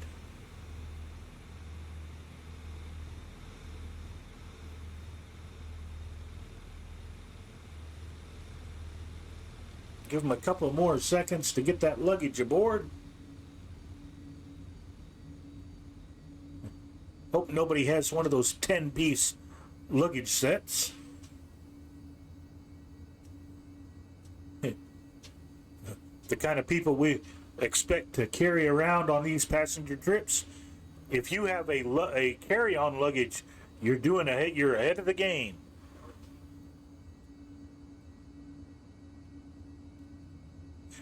Heck, if you're carrying a backpack, you're pretty much ahead of the game. Hey, brakes, release, condition to taxi, power coming in for taxi. A little bit of power here. We'll just cruise on down to the turn and then take the turn up to the runway.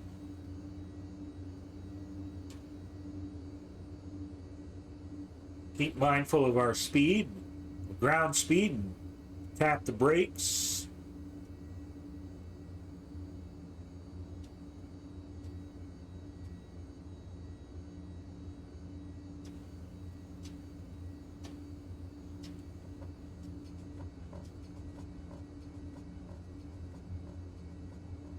There's Colonel Fork and a lovely Mark 1 Hurricane right ahead of us here.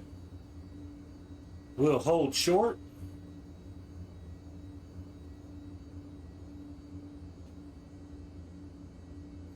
Give Colonel Fork the courtesy of the active runway here.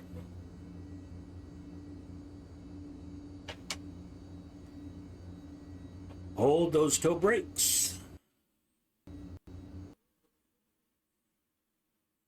And from here it's on to Ripon and Oshkosh.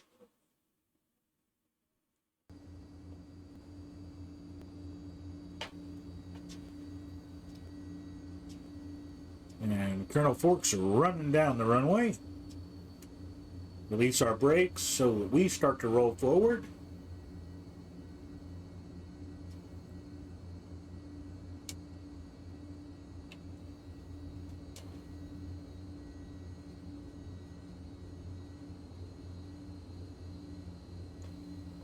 Okay, there we go. Condition levers in. Power coming in.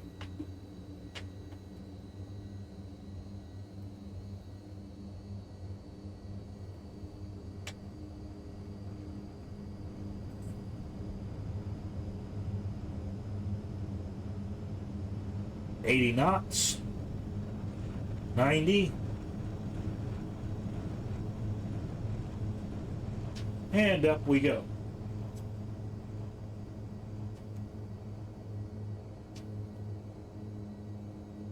Pull our torque back.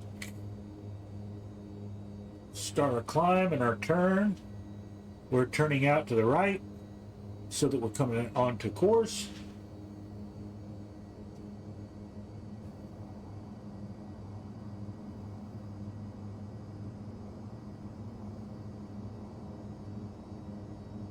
Now that looks like that's a trailer park. I don't care what buildings the sim put there. That's the layout of a trailer park.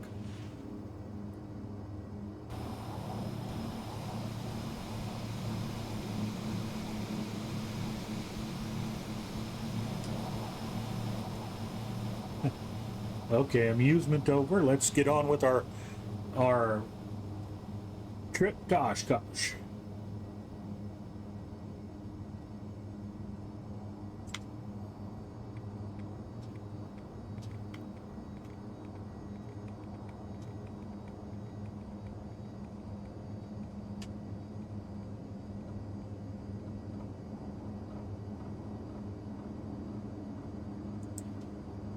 Come on, down, trim, come on, stay trim.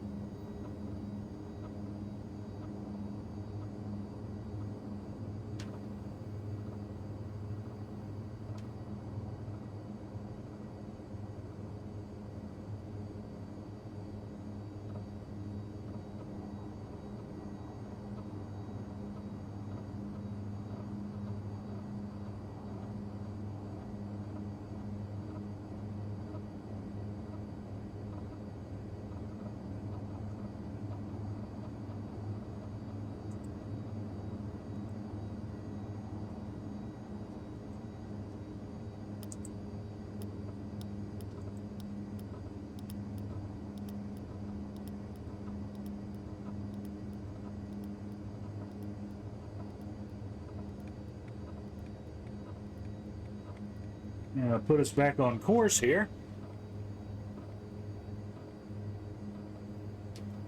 which is about 065.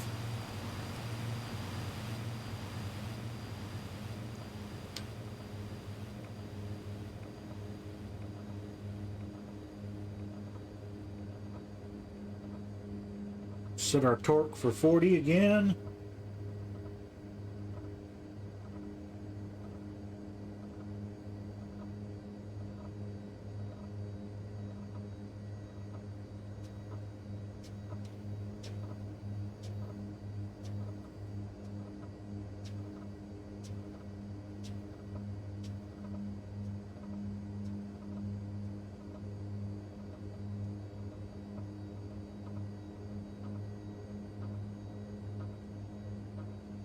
And our RPMs just a little bit on our left engine.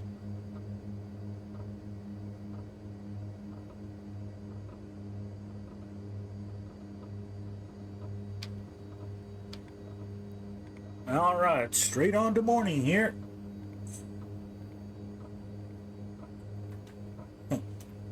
About 35 miles to Ripon. And we'll come down to 2,300 feet, and our airspeed will be a nice 123 knots or so. We'll aim for that anyway. No, I never did get to EAA this week because, well, I live in Alabama and my disabilities preclude my attending EAA. I just don't get around good anymore. I would love to have gone to EAA. Even on my fixed income, I could have afforded a trip for that.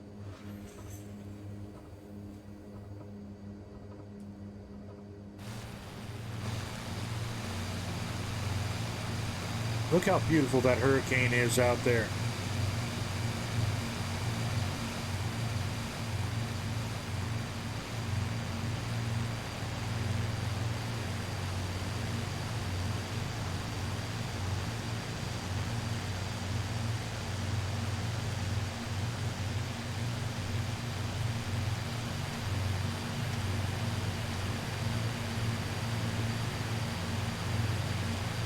I'm going to go ahead and grab a screenshot of that.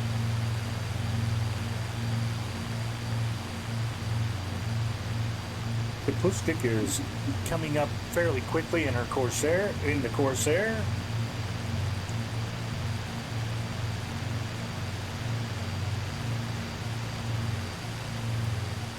Get back in the cockpit here.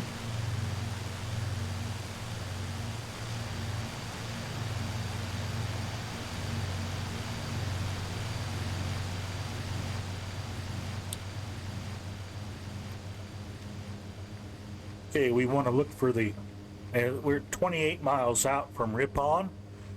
When we get closer at about 3 or 4 miles, we need to start looking for the granary towers and the railroad tracks. No, this is MFS 2020.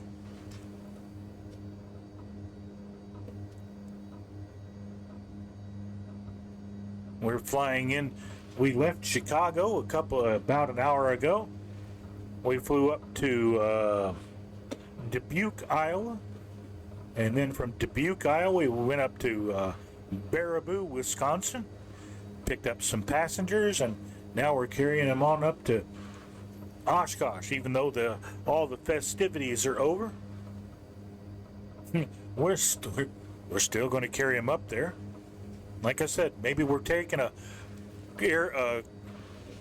load of janitors, because I'm sure that's one airport that's going to need some cleaning up.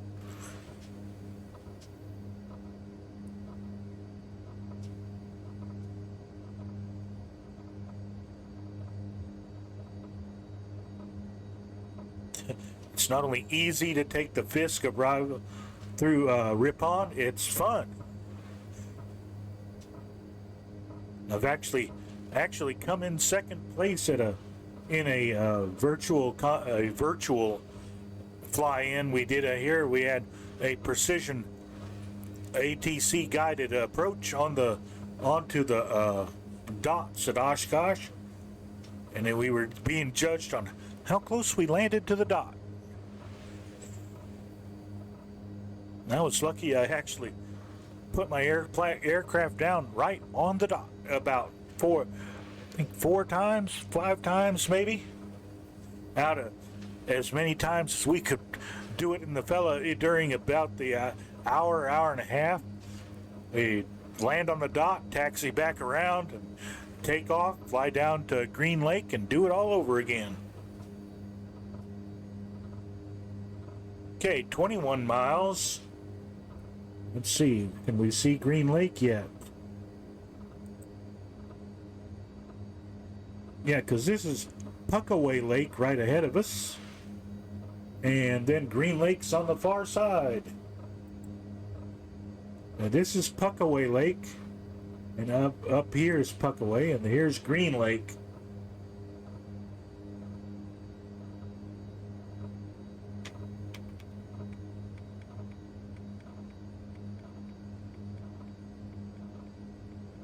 I can't tell if all the name tags are around Oshkosh or not, but they should be.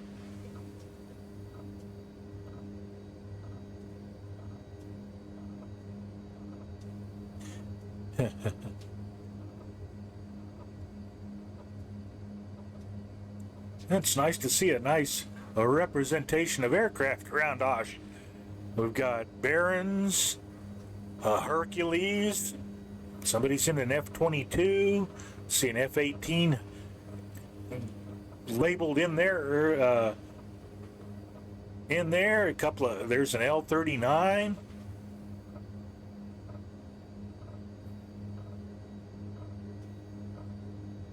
And somebody running around in the boondoggle, the VF-35.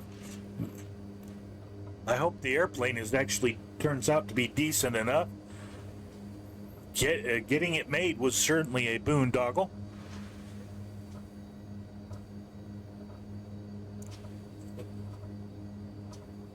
That's what's fun about the simulator. You can always reset the time.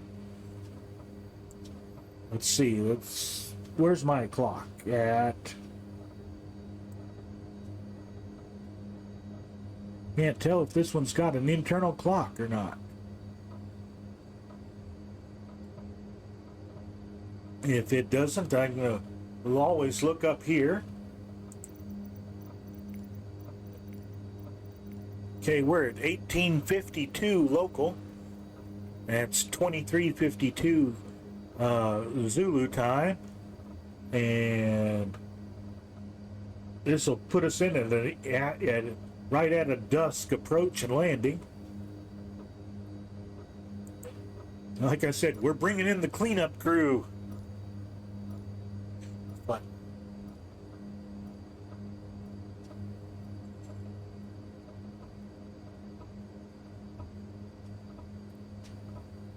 no, okay. The name tags you're seeing are the people flying there right now. These aren't recreations of flights or AI flights. These are all actual people on the other end of the line, like Colonel Fork here. You know, these are all player characters. Maybe they didn't get a chance to fly during the day, and only maybe have gotten home from work on a Sunday.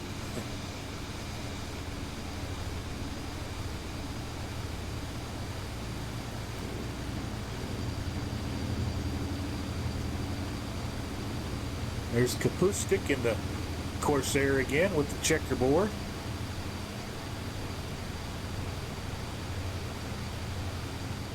And poof. Thank you, servers. Let's pay attention to our flying. We're flying over Green Lake. which means Ripon isn't too far away. Let's pull back on our torque a little bit, because we're going to want to start setting up for this.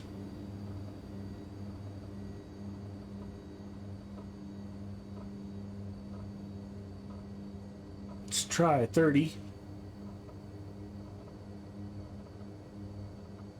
And it's 135. About 25 torque.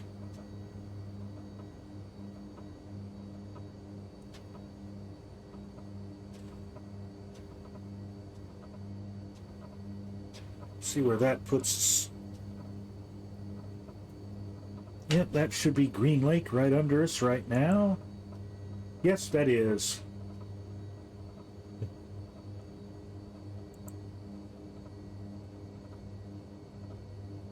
Okay, we want to go down to 2,300 feet. Autopilot off. Let's do the hand fly thing.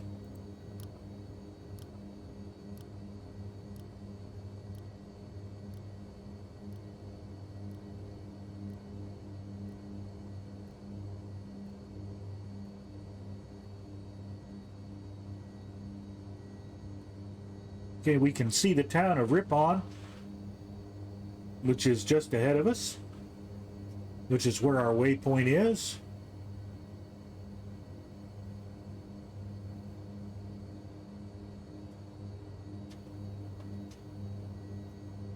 A little bit slower here. Hey, we'll try that 20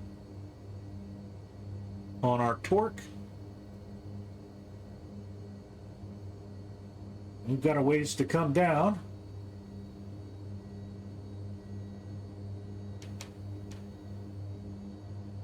Yep, there's our grain silos.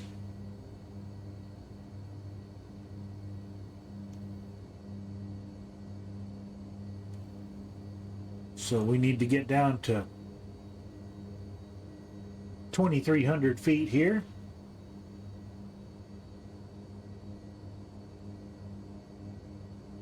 There's the road.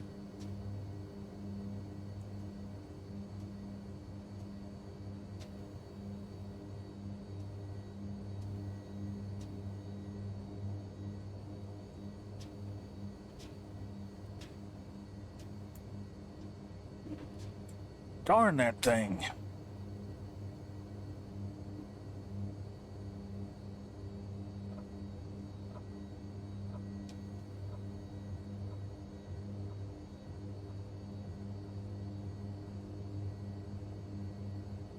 Okay, there's 2,400 feet.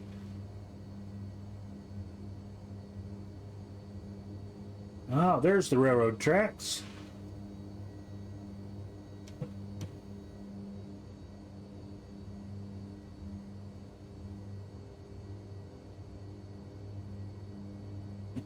I do wish my scenery had the house trailer with the flag the spotters at it.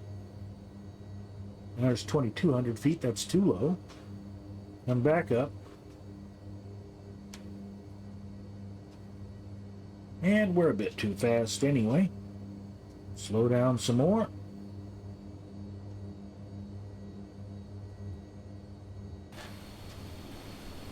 Okay, you can see the railroad tracks here. Okay, we're over the tracks. Now we just follow the railroad. This is pretty much the Fisk approach. There's 1,800 feet. We're too low. Not unless we get down to 90 knots.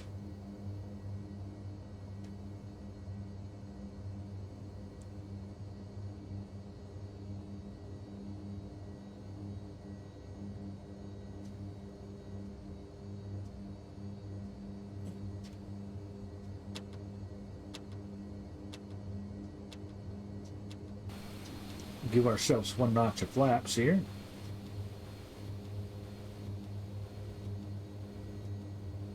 $1,700 over the railroad tracks.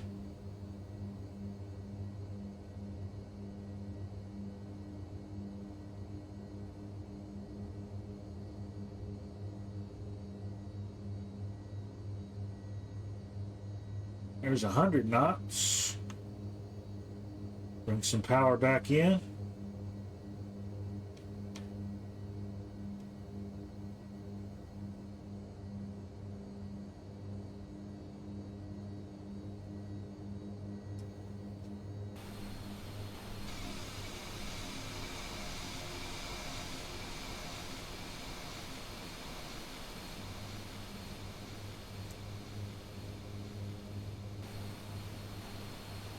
Okay, let's follow the railroad line here.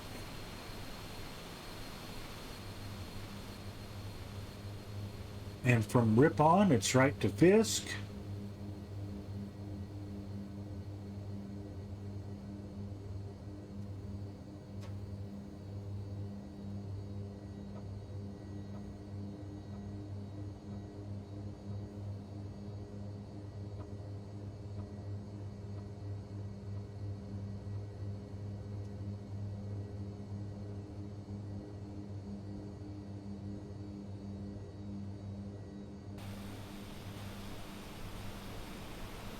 Okay, there's the radio antenna.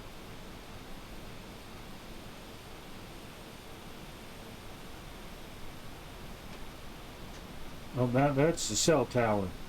We want the radio antenna.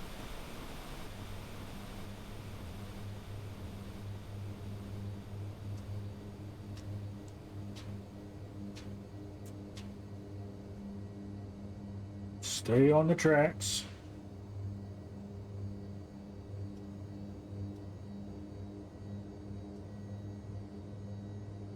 There's the radio antenna. That's at Fisk.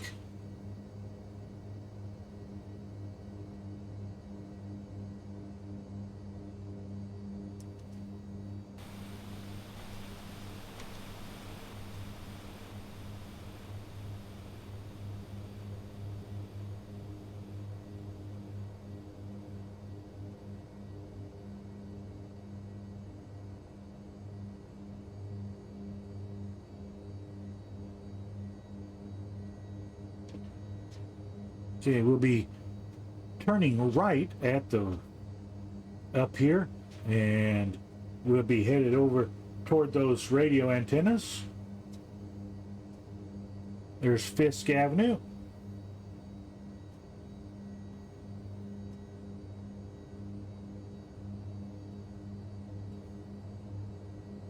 All right, they're turning right at Fisk Avenue.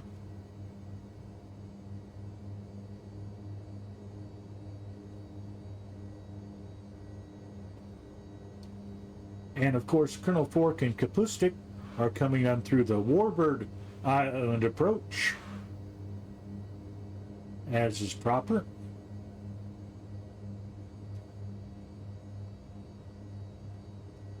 Okay, there we're right over Fisk Avenue.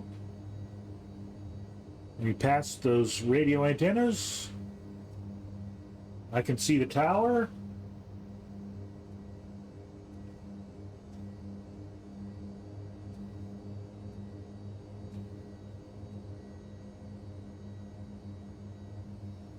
Maintain our speed and heading.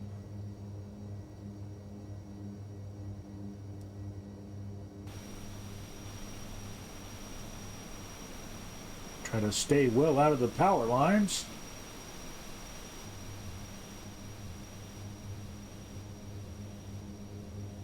And Colonel Fork is over the seaplane base.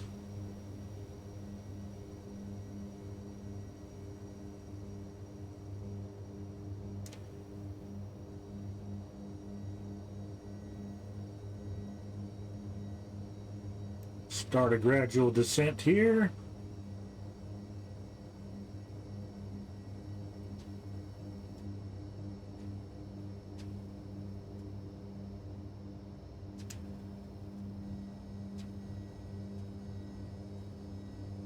There's the blue building.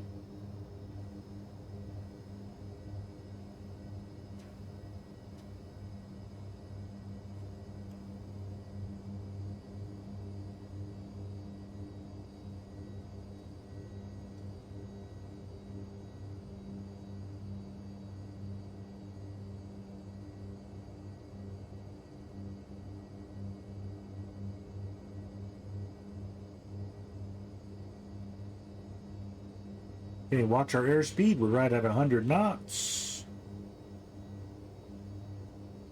Still over Fisk Avenue.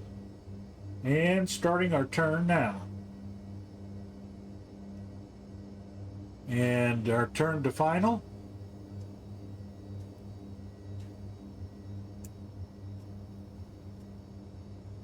There's the lights.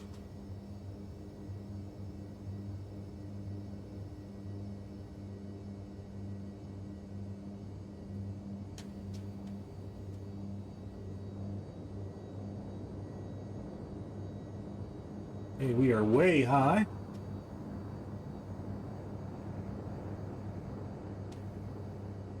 We're going to go for the yellow dot.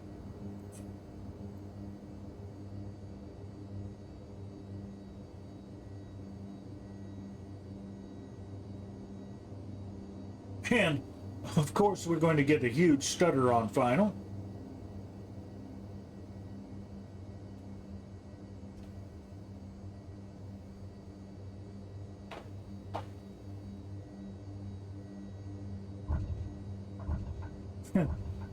Well, our lateral approach was not so great.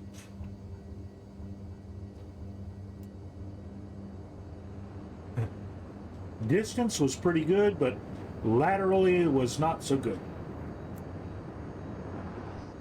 Okay, power back. Get on the brakes.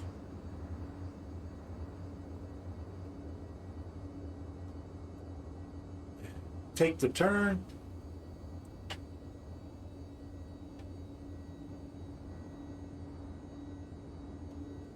And let's get ourselves up here. Okay, we're past the hold short line now. Keep pulling back on the power here.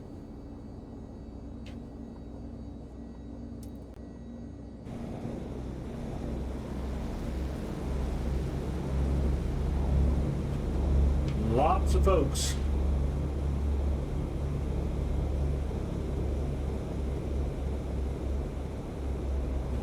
Colonel Fork's already on the taxiway heading for the Warbird area. There's always some folks that have stayed over and gone a little bit longer than the actual show. We're headed for right up here for the Whitman Center.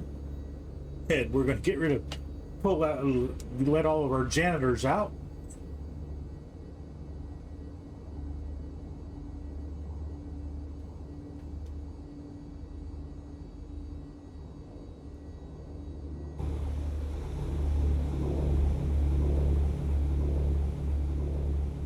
Do want to watch our airspeed,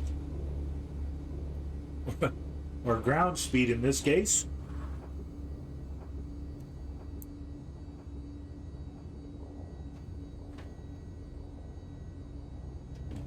Yeah, we bring you 6 janitors and 300 hefty bags.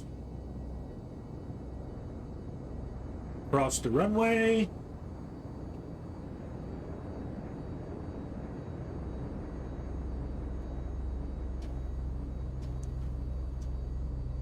Now we'll see everybody at Oshkosh, even an aerolite.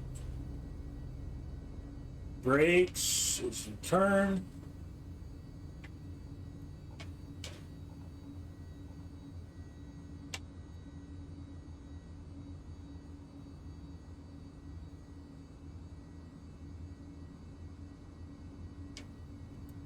Yeah, I've never gone through the hassle of picking up the Pilot Edge scenery for this, which has got all the crowds and aircraft in it.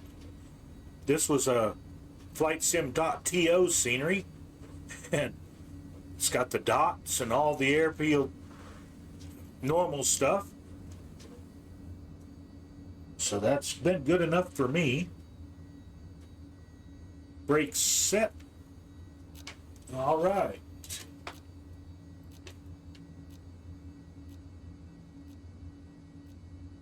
And let's see.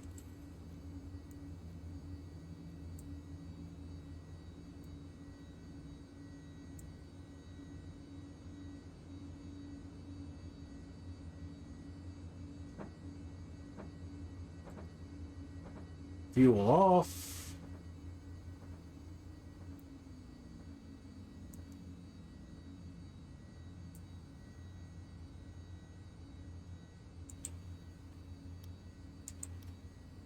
Set to stop.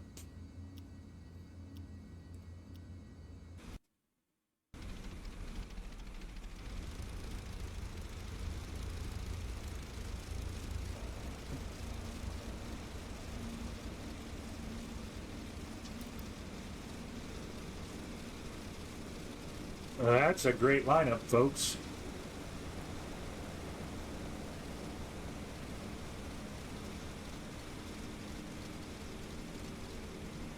Worthy of the screen capture. Okay, left engine is shut down.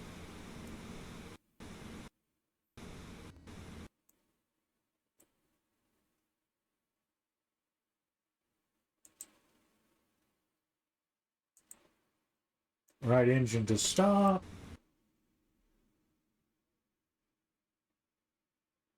And fuel cutoff.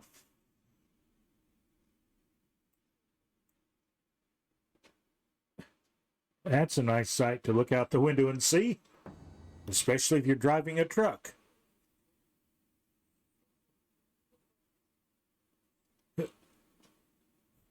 Colonel Ford, don't worry, I had the same stutter.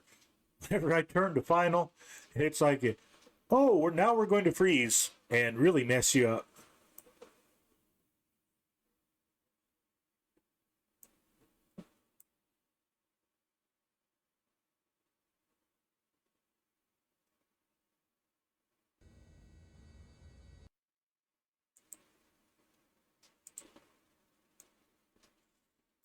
Turn our inverters off.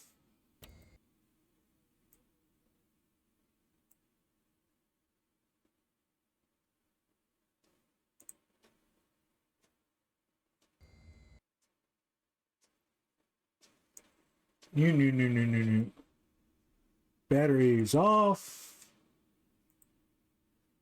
Gen's off. Tablet off.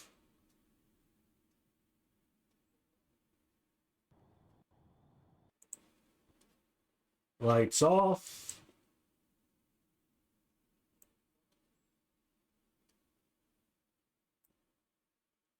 Hydraulics off.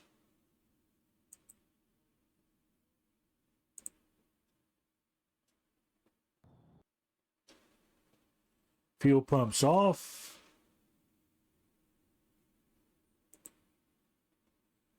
There's hydraulics off.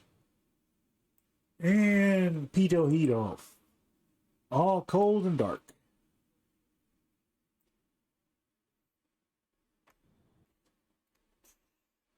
Return controls to the neutral position.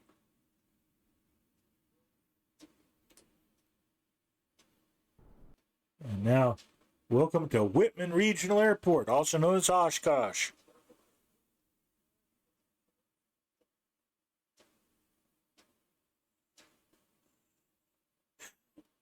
Yeah, I've had those. Colonel Fork, you have no idea how scary that is to do when it's on final to a trap on a carrier deck. And at a quarter mile, the sim freezes up for 20 or 30 seconds, decides it's finally going to let you continue, and you've got to continue that approach. That's when it gets scary. I get nervous as all get up. That's terrifying. It's, oh no, not now. It's precisely when now is when it wants to do it. Well, welcome to Oshkosh. Thank you for spending the time with us on a Sunday night.